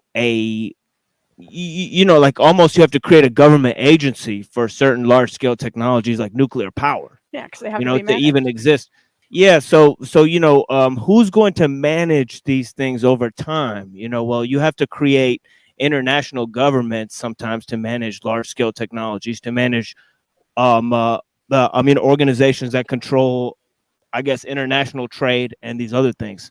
Yeah. So I guess what it is that large scale technology is inherently monopolizing, and what it creates is corporate socialism. So what we have today is corporate socialism. Is and the socialism of corporations exists, but in an international market, so it supersedes the power of nation states. And that's true. Yeah, so Incredible that's point there. Incredible point. yeah. So that's so the modern system is just international corporations acting as pseudo governmental entities, like It's like a nonprofit necessary organizations. evil. Do you think of it that way, like a necessary evil? Of course, it's simply an effect of industrialization, as I was pointing out, of large scale industry, of large scale technologies. If you want to adapt these things, you have to take that as a trade off. But it leads into monopolies. Yeah. It leads to world government, really, and it leads to monoculture, because you have to make the same parts all around the world, especially for communications devices. Yeah, but there's ways to do it without having total monoculture, like with the internet, with the IETF, that pretty much document standards, so anyone can just go ahead and program them. It's just we could have a Rosetta Stone, so we can communicate across the networks. All of these labels and isms that have been tried in the past or defined. There it is. Greed is the problem. We imagine if our corporations imagine if the government, rather than existing to support the profits and focused on the economic factors, what if the government actually did its job to try and create the space for all of us to have a safe, prosperous, free life here on Earth? So what if the governments actually did their jobs, instead of creating enemies, worked at improving the world? And then the corporations, what if the shareholders and executives, rather than trying to focus their attention and energy on reducing the costs, increasing the profits for the shareholders and the stock values, what if the corporations changed their mindset and their focus was simply to provide the best quality for the lowest cost? Simple as that. That'd be wonderful. Fair exchange for all levels of the production and the administration of the business, reasonable exchange, and the purpose was just best service, lowest cost. Yeah, that'd be wonderful. There's some companies that you run that principle that you wouldn't expect. Like Amazon was actually ran using that principle.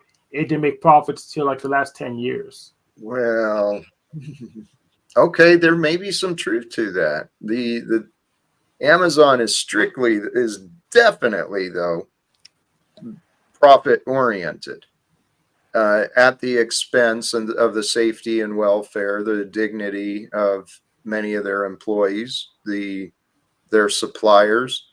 We've given these corporations and governments way too much power. And why? Because the representation of a big corporation or a big government, it's done behind. Is that me? It was me. I'm sorry. I don't know. I disconnected my mic. Oh, what I was saying is it's because it's closed doors. And how can we have freedom? How can citizens today in the land of America or elsewhere, how can we claim to have freedom when the government is clearly treats us like enemies? I mean, we keep secrets from enemies. We keep secrets and we tell lies to those we can't trust. So our government doesn't trust the population. I think most of the population is wise not to trust the government. And so, I think most of the population is wise not to trust each other too. That I disagree with, my friend. Because see, divided, that distrust we've been taught, that distrust keeps us divided. As long as we stay divided, the others have more power. Hey, Jack, here's my question for you then.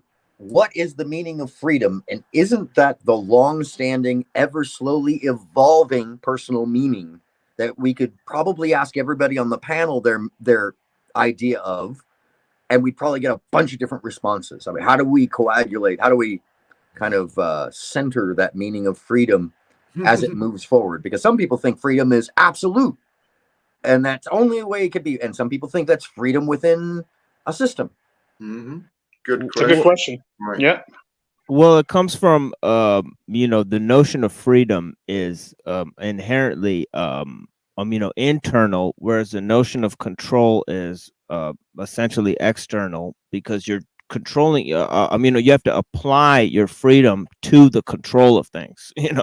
So essentially, freedom and control are not the same thing. But essentially, the thing is about, I think it relates back to technology as well, because it's about how we've lost skills. The more we automate and mechanize systems, you gain in efficiency, you lose in skill. And that's another thing that that Orwell talked about, that this is a key way that they control humanity, is by increasing efficiency and taking away people's inherent skills that they can use.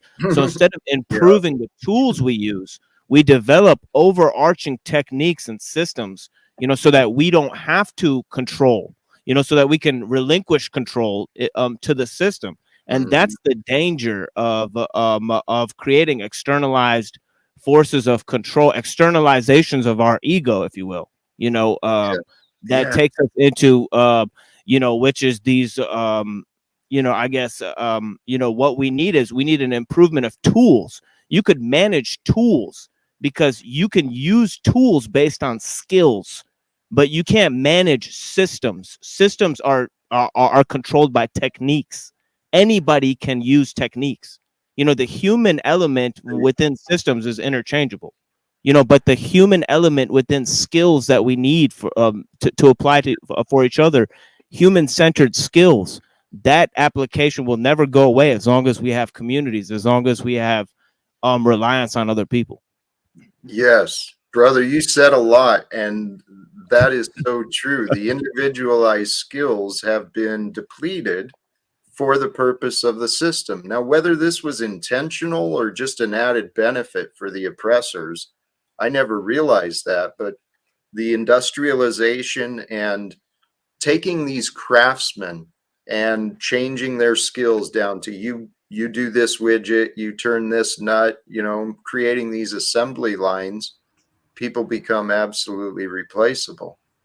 And then not exactly. Plus, I have a problem. I work at a place that works like an assembly line.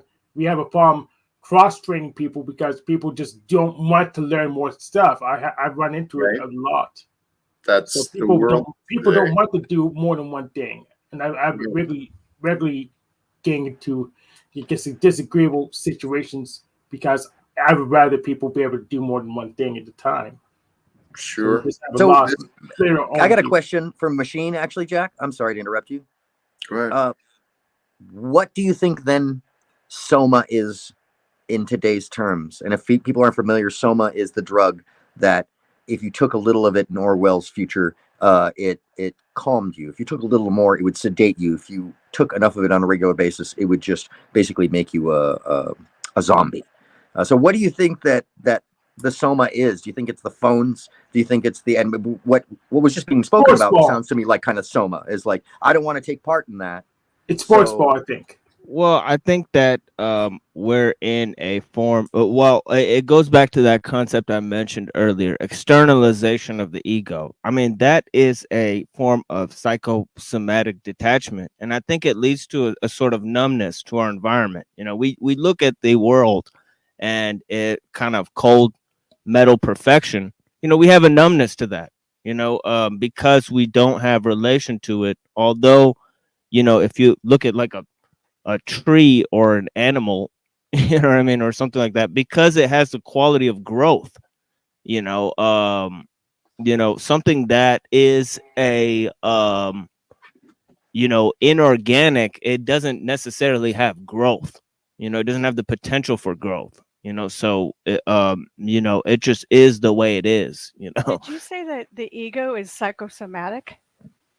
No, I I gotta said that. rewind because you're using these profound abstract. I know. Yeah, no worries. Yeah, no worries. No, I said the externalization of the ego leads to psychosomatic detachment. Okay. You know. Externalization of the ego leads to psychosomatic detachment. Dude. Yeah. Like that- mediation. Yeah, and the effect is that it's mediation through the tools we use. From Yes. what I understand about psychosomatic is it's self-caused. Correct? Well, it's like a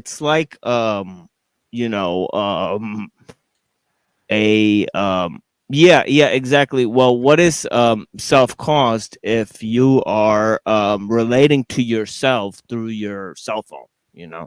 And that's an extension of yourself. You know what I mean? So Yes. so apparently the way you relate to people, it adds an extra layer of communication.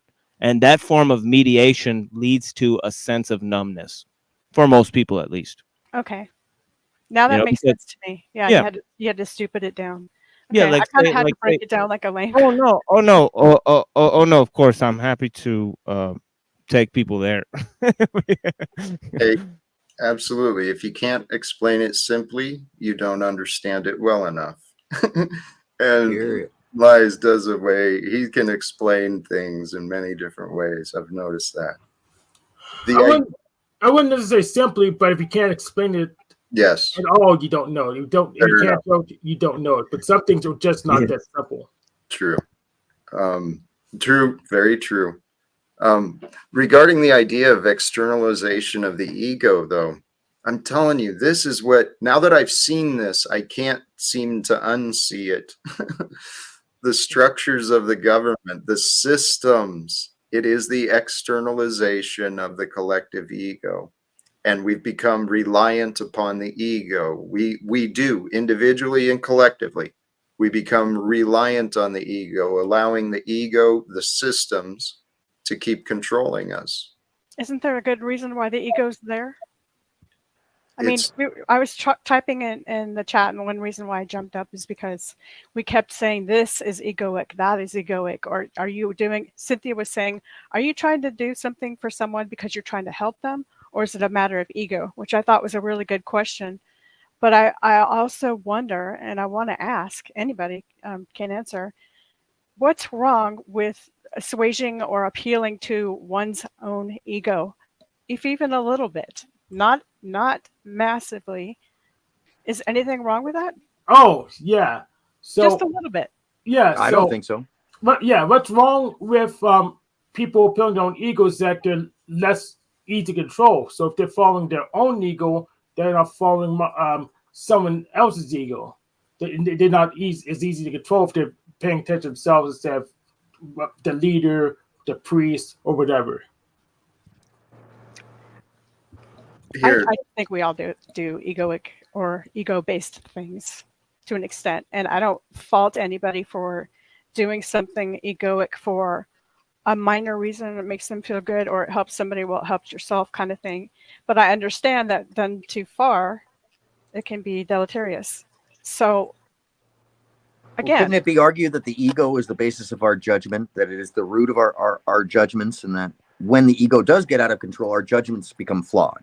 That's why I'm because saying they're too solipsistic. Correct. Yeah. But in a little bit. Yeah, it's healthy. Moderation, right? I mean, Yeah. like, that's what I think. I'm sorry, Lindsay. I didn't mean to cut you off.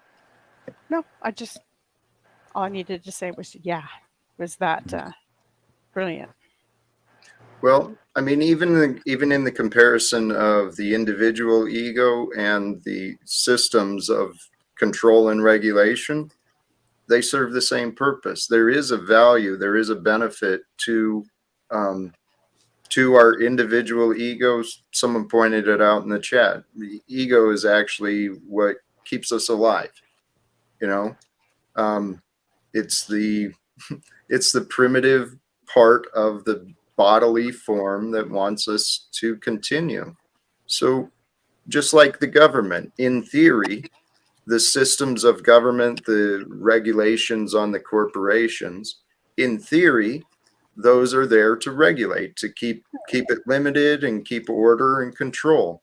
Just like the concept of id, ego, and superego are like a government. They're there to kind of balance things out. Well, it's simply like you know, a body being like a kingdom. And if you have you know, the ego as a policeman, and you have the pleasure seeking capacity of a person as the kind of treasury, you know what I mean?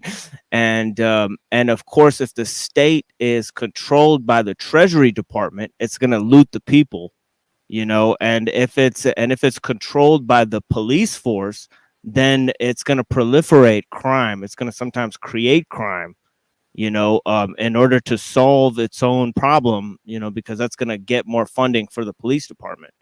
So, you know, it's going to function through anger, you know. In other words, you have to put your kingdom in order, you know, and that's where with id, ego, and superego checks well, and balances. well, yes, but I think that Freud was really basing that on Plato's tripartite soul, you know, which is more what I'm describing, you know, because there's three parts to the soul and there's three parts to his little schemata there, you know. And I'm just laughing not because what you said was ridiculous, but because you're so well read and knowledgeable about everything. Yeah. You have like a photographic memory, and this is not me cupcaking. I really yeah, Hegel and Freud are Hegel and Freud, you know, their little tripartite systems are kind of based on Plato's tripartite soul. And he kind of said, well, you know, there's three parts to the self, sort of, you know, and you know, the eros is like the desires, you know, and they're multifarious, you know, that's a part of yourself that fights with itself, you know. And then there's you know, the thumos, which is like a you know, your heart self, you know, which is your passion, you know. It's related to like family and honor and those things, you know, and country and those things, you know. And then you have the reason, which is kind of like the king, you know, on top, you know. And yeah, and it's kind of like saying, well, you know, a lot of, and he also had this thing that a lot of our ideas come from our unconscious you know, memories. Yeah, but some of that was BS. Don't you agree? well, it's just the same thing as Freud of the unconscious mind. You know, it's just you know, 90% of our self is this unconscious programming, you know, that exists. You know, that's basically essentially, you know, Freud just ripped that from Plato, you know, which is basically, he said the same thing. But the only trick is that Plato believed in the universal mind, you know, and then Freud, you know, took that to the secular extension of that, and then Jung brought it back to the universal mind. You know, it was just that easy for him to do it. You know, he's just one step removed from Freud. He just posits the universal mind again. You know, so, you know, and also archetypes, which are really just Plato's forms. You know. Yeah. So he wasn't the person that focused on archetypes and symbols and dreams because he got it from somebody else. He got the idea from Plato. He just, I think he just took Freud's views to their logical extension, which is that he just labeled them what they are. They're just Platonic, you know. You know, they're mystical, you know, because psychologists, you know, behaviorists and those sort of people have long dismissed Freud as pseudoscience. You know? I know. Well, Yeah, you can see why. I'm skeptical of archetypes because there's like an, I guess, infinite archetype power up and we don't even have a good way to count them. To kind of like laws, we have a hard time just distinguishing one from another one. Well, life in its totality, it's all subtleties and it's all perspective. And the idea that Freud built most of his his theories off Plato, sure.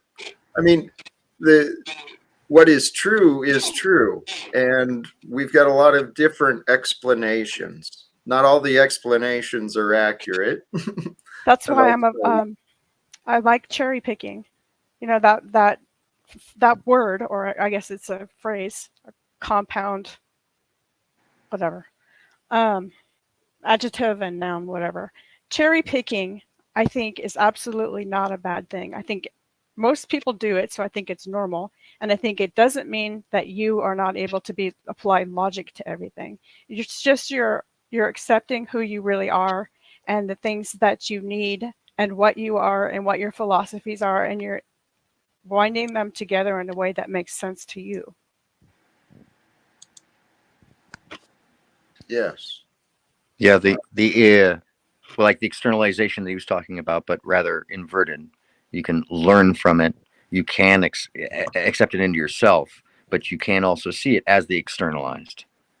I may be jumping back a bit, but it just seems we've kind of looped back to that, where it's the acceptance in balanced value of both the external and the internal, and giving them their credence where they belong, as opposed to seeing any monoclastic or any just lambastic use of all of these concepts we're talking about. Just like how Freud, kind of pseudoscience, but there's some valuable things within Freud's practices that we can see are true.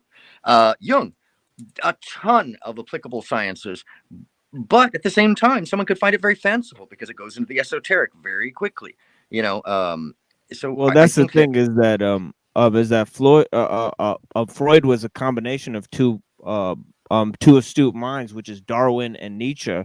Because Nietzsche invented this notion of repressed feelings, and also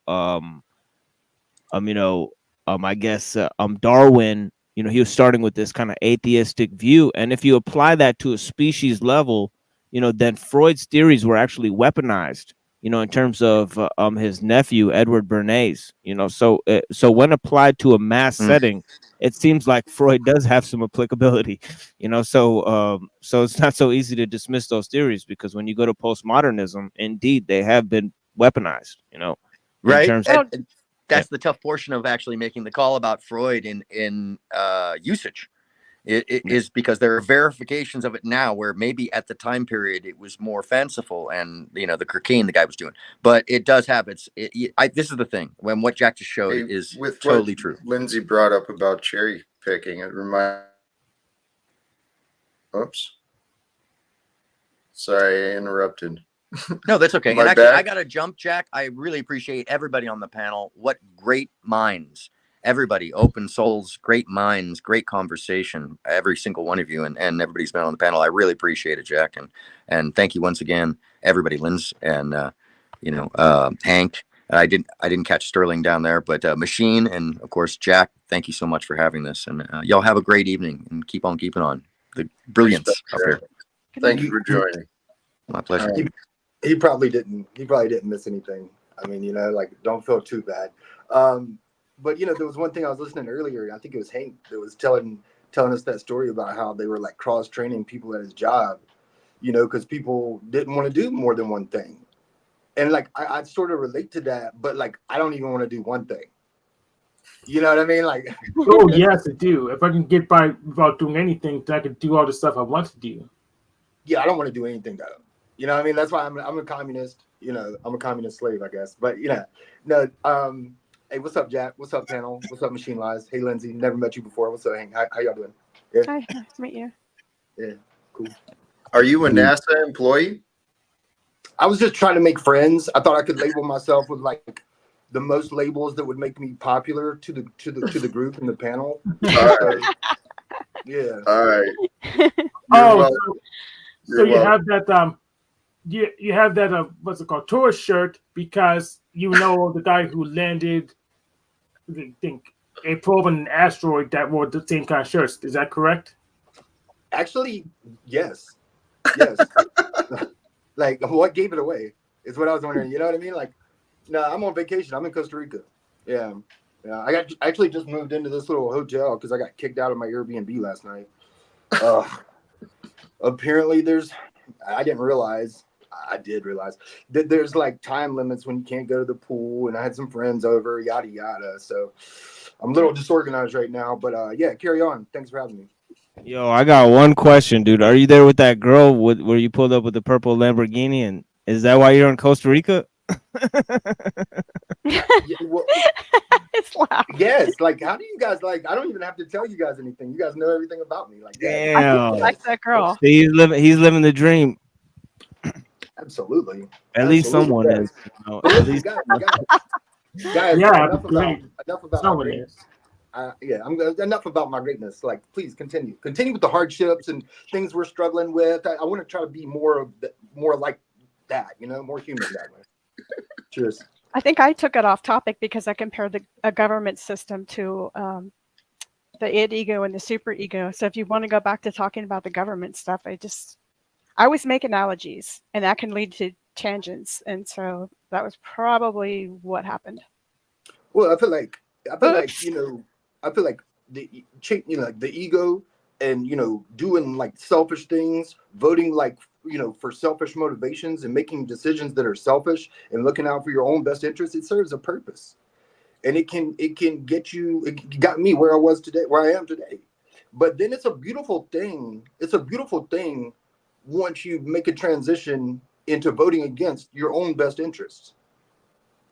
What have you done with that, for I'm sorry? example? When did you do that, for example? Like, what was the issue you were voting on, and you went against your own? Curious. Well, for example, I don't want to give too much away about myself, but like, let's say for example that I worked previously in the medical field, right? Mm-hmm. For example, and let's say that I want to make drastic changes to the medical field, which would put a damper in my own pocket, or maybe I want to take on practices that would raise taxes, and therefore maybe take more money from me. But I'm thinking about the greater good. And I feel like, you know, some people will vote out their own best interest, so they think, and they never get to the point where they're able to vote against their best interest. Or the getting gets good. You know, you just want to keep You're on voting getting for the collective and not the individual. something like that. I don't have those big words like you, Lindsay. I'll be right back, guys. Oh, that was a big word, collective. Yeah. I'm not sure. Hey, I am looking at the time. I missed another scheduled event I had. I totally lost track of the time, but I'm feeling like maybe it's time to wrap up. Conveniently. Hey. I think we bored you. No. I'm gonna get off the panel. Respect. Thank you, Lindsay. I appreciate you. And your inquisitive mind, your inquiring mind. I do appreciate the questions. AKA nosy. Well, you know what? You're exposing yourself, my friend, and we'll get back to discussing you at some point. I don't mind exposing myself. Well, that sounds wrong, huh? By the way, that's what I'm here for. Come on. Yeah, by the way, I wanted to say to Lindsay, Freud, he actually wrote a book on that subject that you're talking about, and it's called Civilization and Its Discontents. If you want to look it up. Okay. You know? Yep. Well, But yeah, anyways, yeah, have a blessed day. Yep. You too. Yes, thank you. How about you others? Sterling, you showed up late. I appreciate you. Well, yeah, and I hope that, you know, unlike Lindsay, that you appreciate the fact that I'm not curious and I have no questions. You know, I'm pretty much bringing nothing to the table here. You're bringing a different energy and some actually fun and levity is what I'm seeing. I am curious though. There was a comment about a purple Lamborghini. Did we have a conversation about that a while back? Yeah, you guys did. You guys sure did. Yeah. Yeah, I just left the strip club and fell in love with the stripper, obviously. And yeah, she wanted to. It wasn't Costa Rica she wanted to go to. She wanted to go to Italy, I believe it was. And yeah, and Oh, yeah. she wanted me to get her a purple Lamborghini. So yeah, thank y'all for remembering that. Yeah, Holy man. cows. That's yeah, Machine Lies pulled that up and I was like, do I remember that? Did that really happen? Man, Oh, that's it hasn't. No, it hasn't really happened yet. okay. But I'm working on it. All right. Good for Hey, you, man. hey, who's going live next? Is that you, Machine Live? No, I got a live tomorrow at 7:30. So yeah, you guys come and check me out then at that time. Yeah. Bless you guys. Yeah. Yeah. All right, Please Hank. do. All right, Machine Lies. Thank you. Thank y'all for Hey, having me. Cheers. respect Yeah, to you. thank you, brother. Yeah, I'll man. go Yeah. next. So I have a special message for former Defense Secretary Leon Panetta. We're not going to war with Iran. And if you're bored, we're gonna play some PC games. We don't need any more wars at the moment. Thank Nice. you. You know how to find me. You just check that NSA database. All right, respect. Thank you, Hank. Um, the Machine Lies. Thank you, my Yeah. brother. Yeah, I just want to point out that me and Hank and Gen X Jeff had some brilliant conversations at his channel over there at I'm at the Gen X Jeff channel about consciousness, the nature of consciousness. So if you guys are looking for some philosophical conversation this evening, I would highly recommend me and Hank going into that topic. We actually reached a lot of interesting agreements. Hank is very well read, on that issue as well, so he understands a lot about it. But yeah, in terms of what we were talking about here, we are talking about self control, and I brought up complex machines, and I brought up three aspects. There, I brought up functionality, which we could relate to purpose, intrinsic value, that we need to find. And then if you relate it to the second thing, which is aesthetics, which really should come from engaging with the people around us, being having beautiful relations with the people around us, and trying to improve the kind of way we interface with our environment. And that's the third thing, is environment. So functionality, aesthetic, and environment, and all of these come together within the technological world through this fourth notion, which is complexity. But anyways, you guys have a blessed night, and I hope you get control of the situation here, because the situation is out of control. Bless you guys. Hey, respect to you. Thank you. Thank you very much.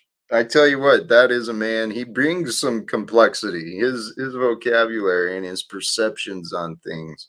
Machine Lies, blessed. What a blessing. I appreciate you and the others sharing your philosophical minds, the creativity, the energies of who you are. Everyone who joined the channel tonight, thank you sincerely.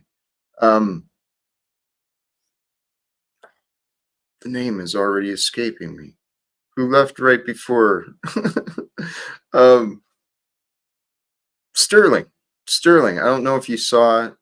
There's others going. You'd asked about who was going live. Goblin is going live. It looks like Aaron has also got something going.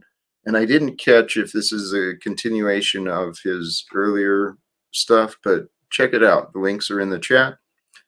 Today, brothers and sisters, we did cover a lot. We went a little long. I want to thank you sincerely. All who joined, shared your attention. The topic of co-regulating, I'll probably talk about this some more. I'm going to be looking more into it myself. I didn't really get into some of the psychological descriptions and the application of what that means, but really it's just common sense. Brothers and sisters, co-regulating is creating a space. Okay, creating a space for others to feel safe, to feel safe, and to be able to express themselves in a manner that can be understood. And we're able to co-regulate, to create a space for others to be when we have the awareness, when we have the presence within ourselves, to be present, to be aware, and to have the self-control, recognizing I'm not here at all times for me. I am here on this, in this world, on this world. I am here for the world. That's the reason the Creator created me. That's the reason the Creator created you. We are the creation. We are the happening of time at this time, here at this world, right? And there's a shift. I'm feeling my energies raising. I'm getting excited now thinking about the future. There's a shift happening, brothers and sisters, and it is happening. It's happening in tiny, tiny, subtle little ways within you, around you. The world is shifting, the world is changing, and there is a shift available within you. The Bible talks about it in many different ways. We talked about it earlier regarding the rites of passage, those traditions that have been part of humanity for a long time. We can create and go through our own rite of passage. It's a psychological and emotional transition that can happen. You know what? I can talk about this a lot. I can over intellectualize it a lot. But what I want to do is be of value. And so with that, sometimes we got to cut it short. Brothers and sisters, sincerely for today, thank you again. My inclination earlier today was to enjoy a Wednesday off and away. So I may or may not be back tomorrow. I appreciate your patience, your understanding with me in whichever way I go. Till next time, though, please watch for the notifications and join us again. Till then, choose love, peace for everyone, and live without fear. God bless us all.